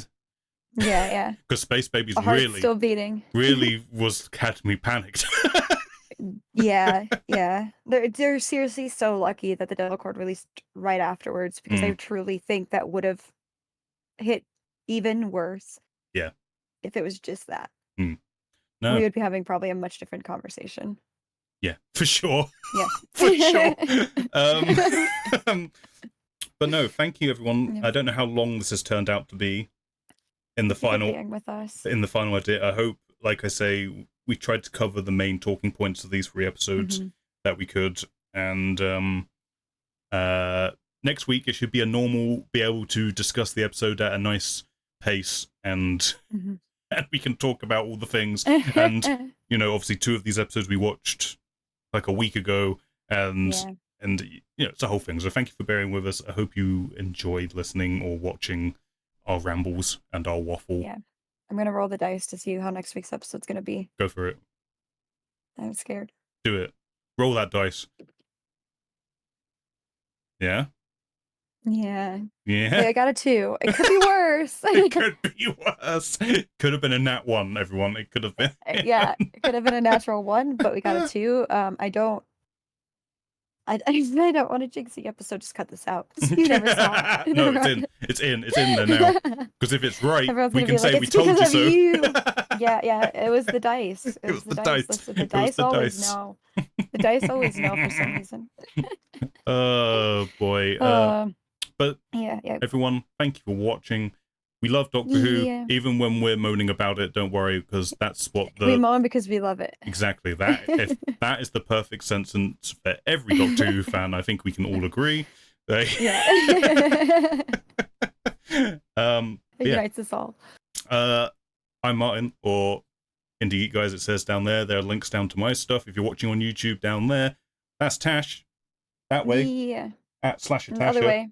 Oh, maybe. I don't know. Yes, it's this the way. Furby. It's fine. It's this way. You're there. Am I touching your hand now? Hold on. Sort of. Yeah. Hands. Touching hands. /Tasha on Twitch and TikTok. Links down below. We should be back next week to just talk about the next episode. Yeah. Have fun, everyone. I don't really know how to end this. We normally live stream these, so it's kind of an easy way to end it properly. So I'll just say goodbye. See you. I'm waving. Princess Audio. Goodbye. Princess wave. Goodbye. Goodbye. See you on the other side of the next episode. Bye. Yeah.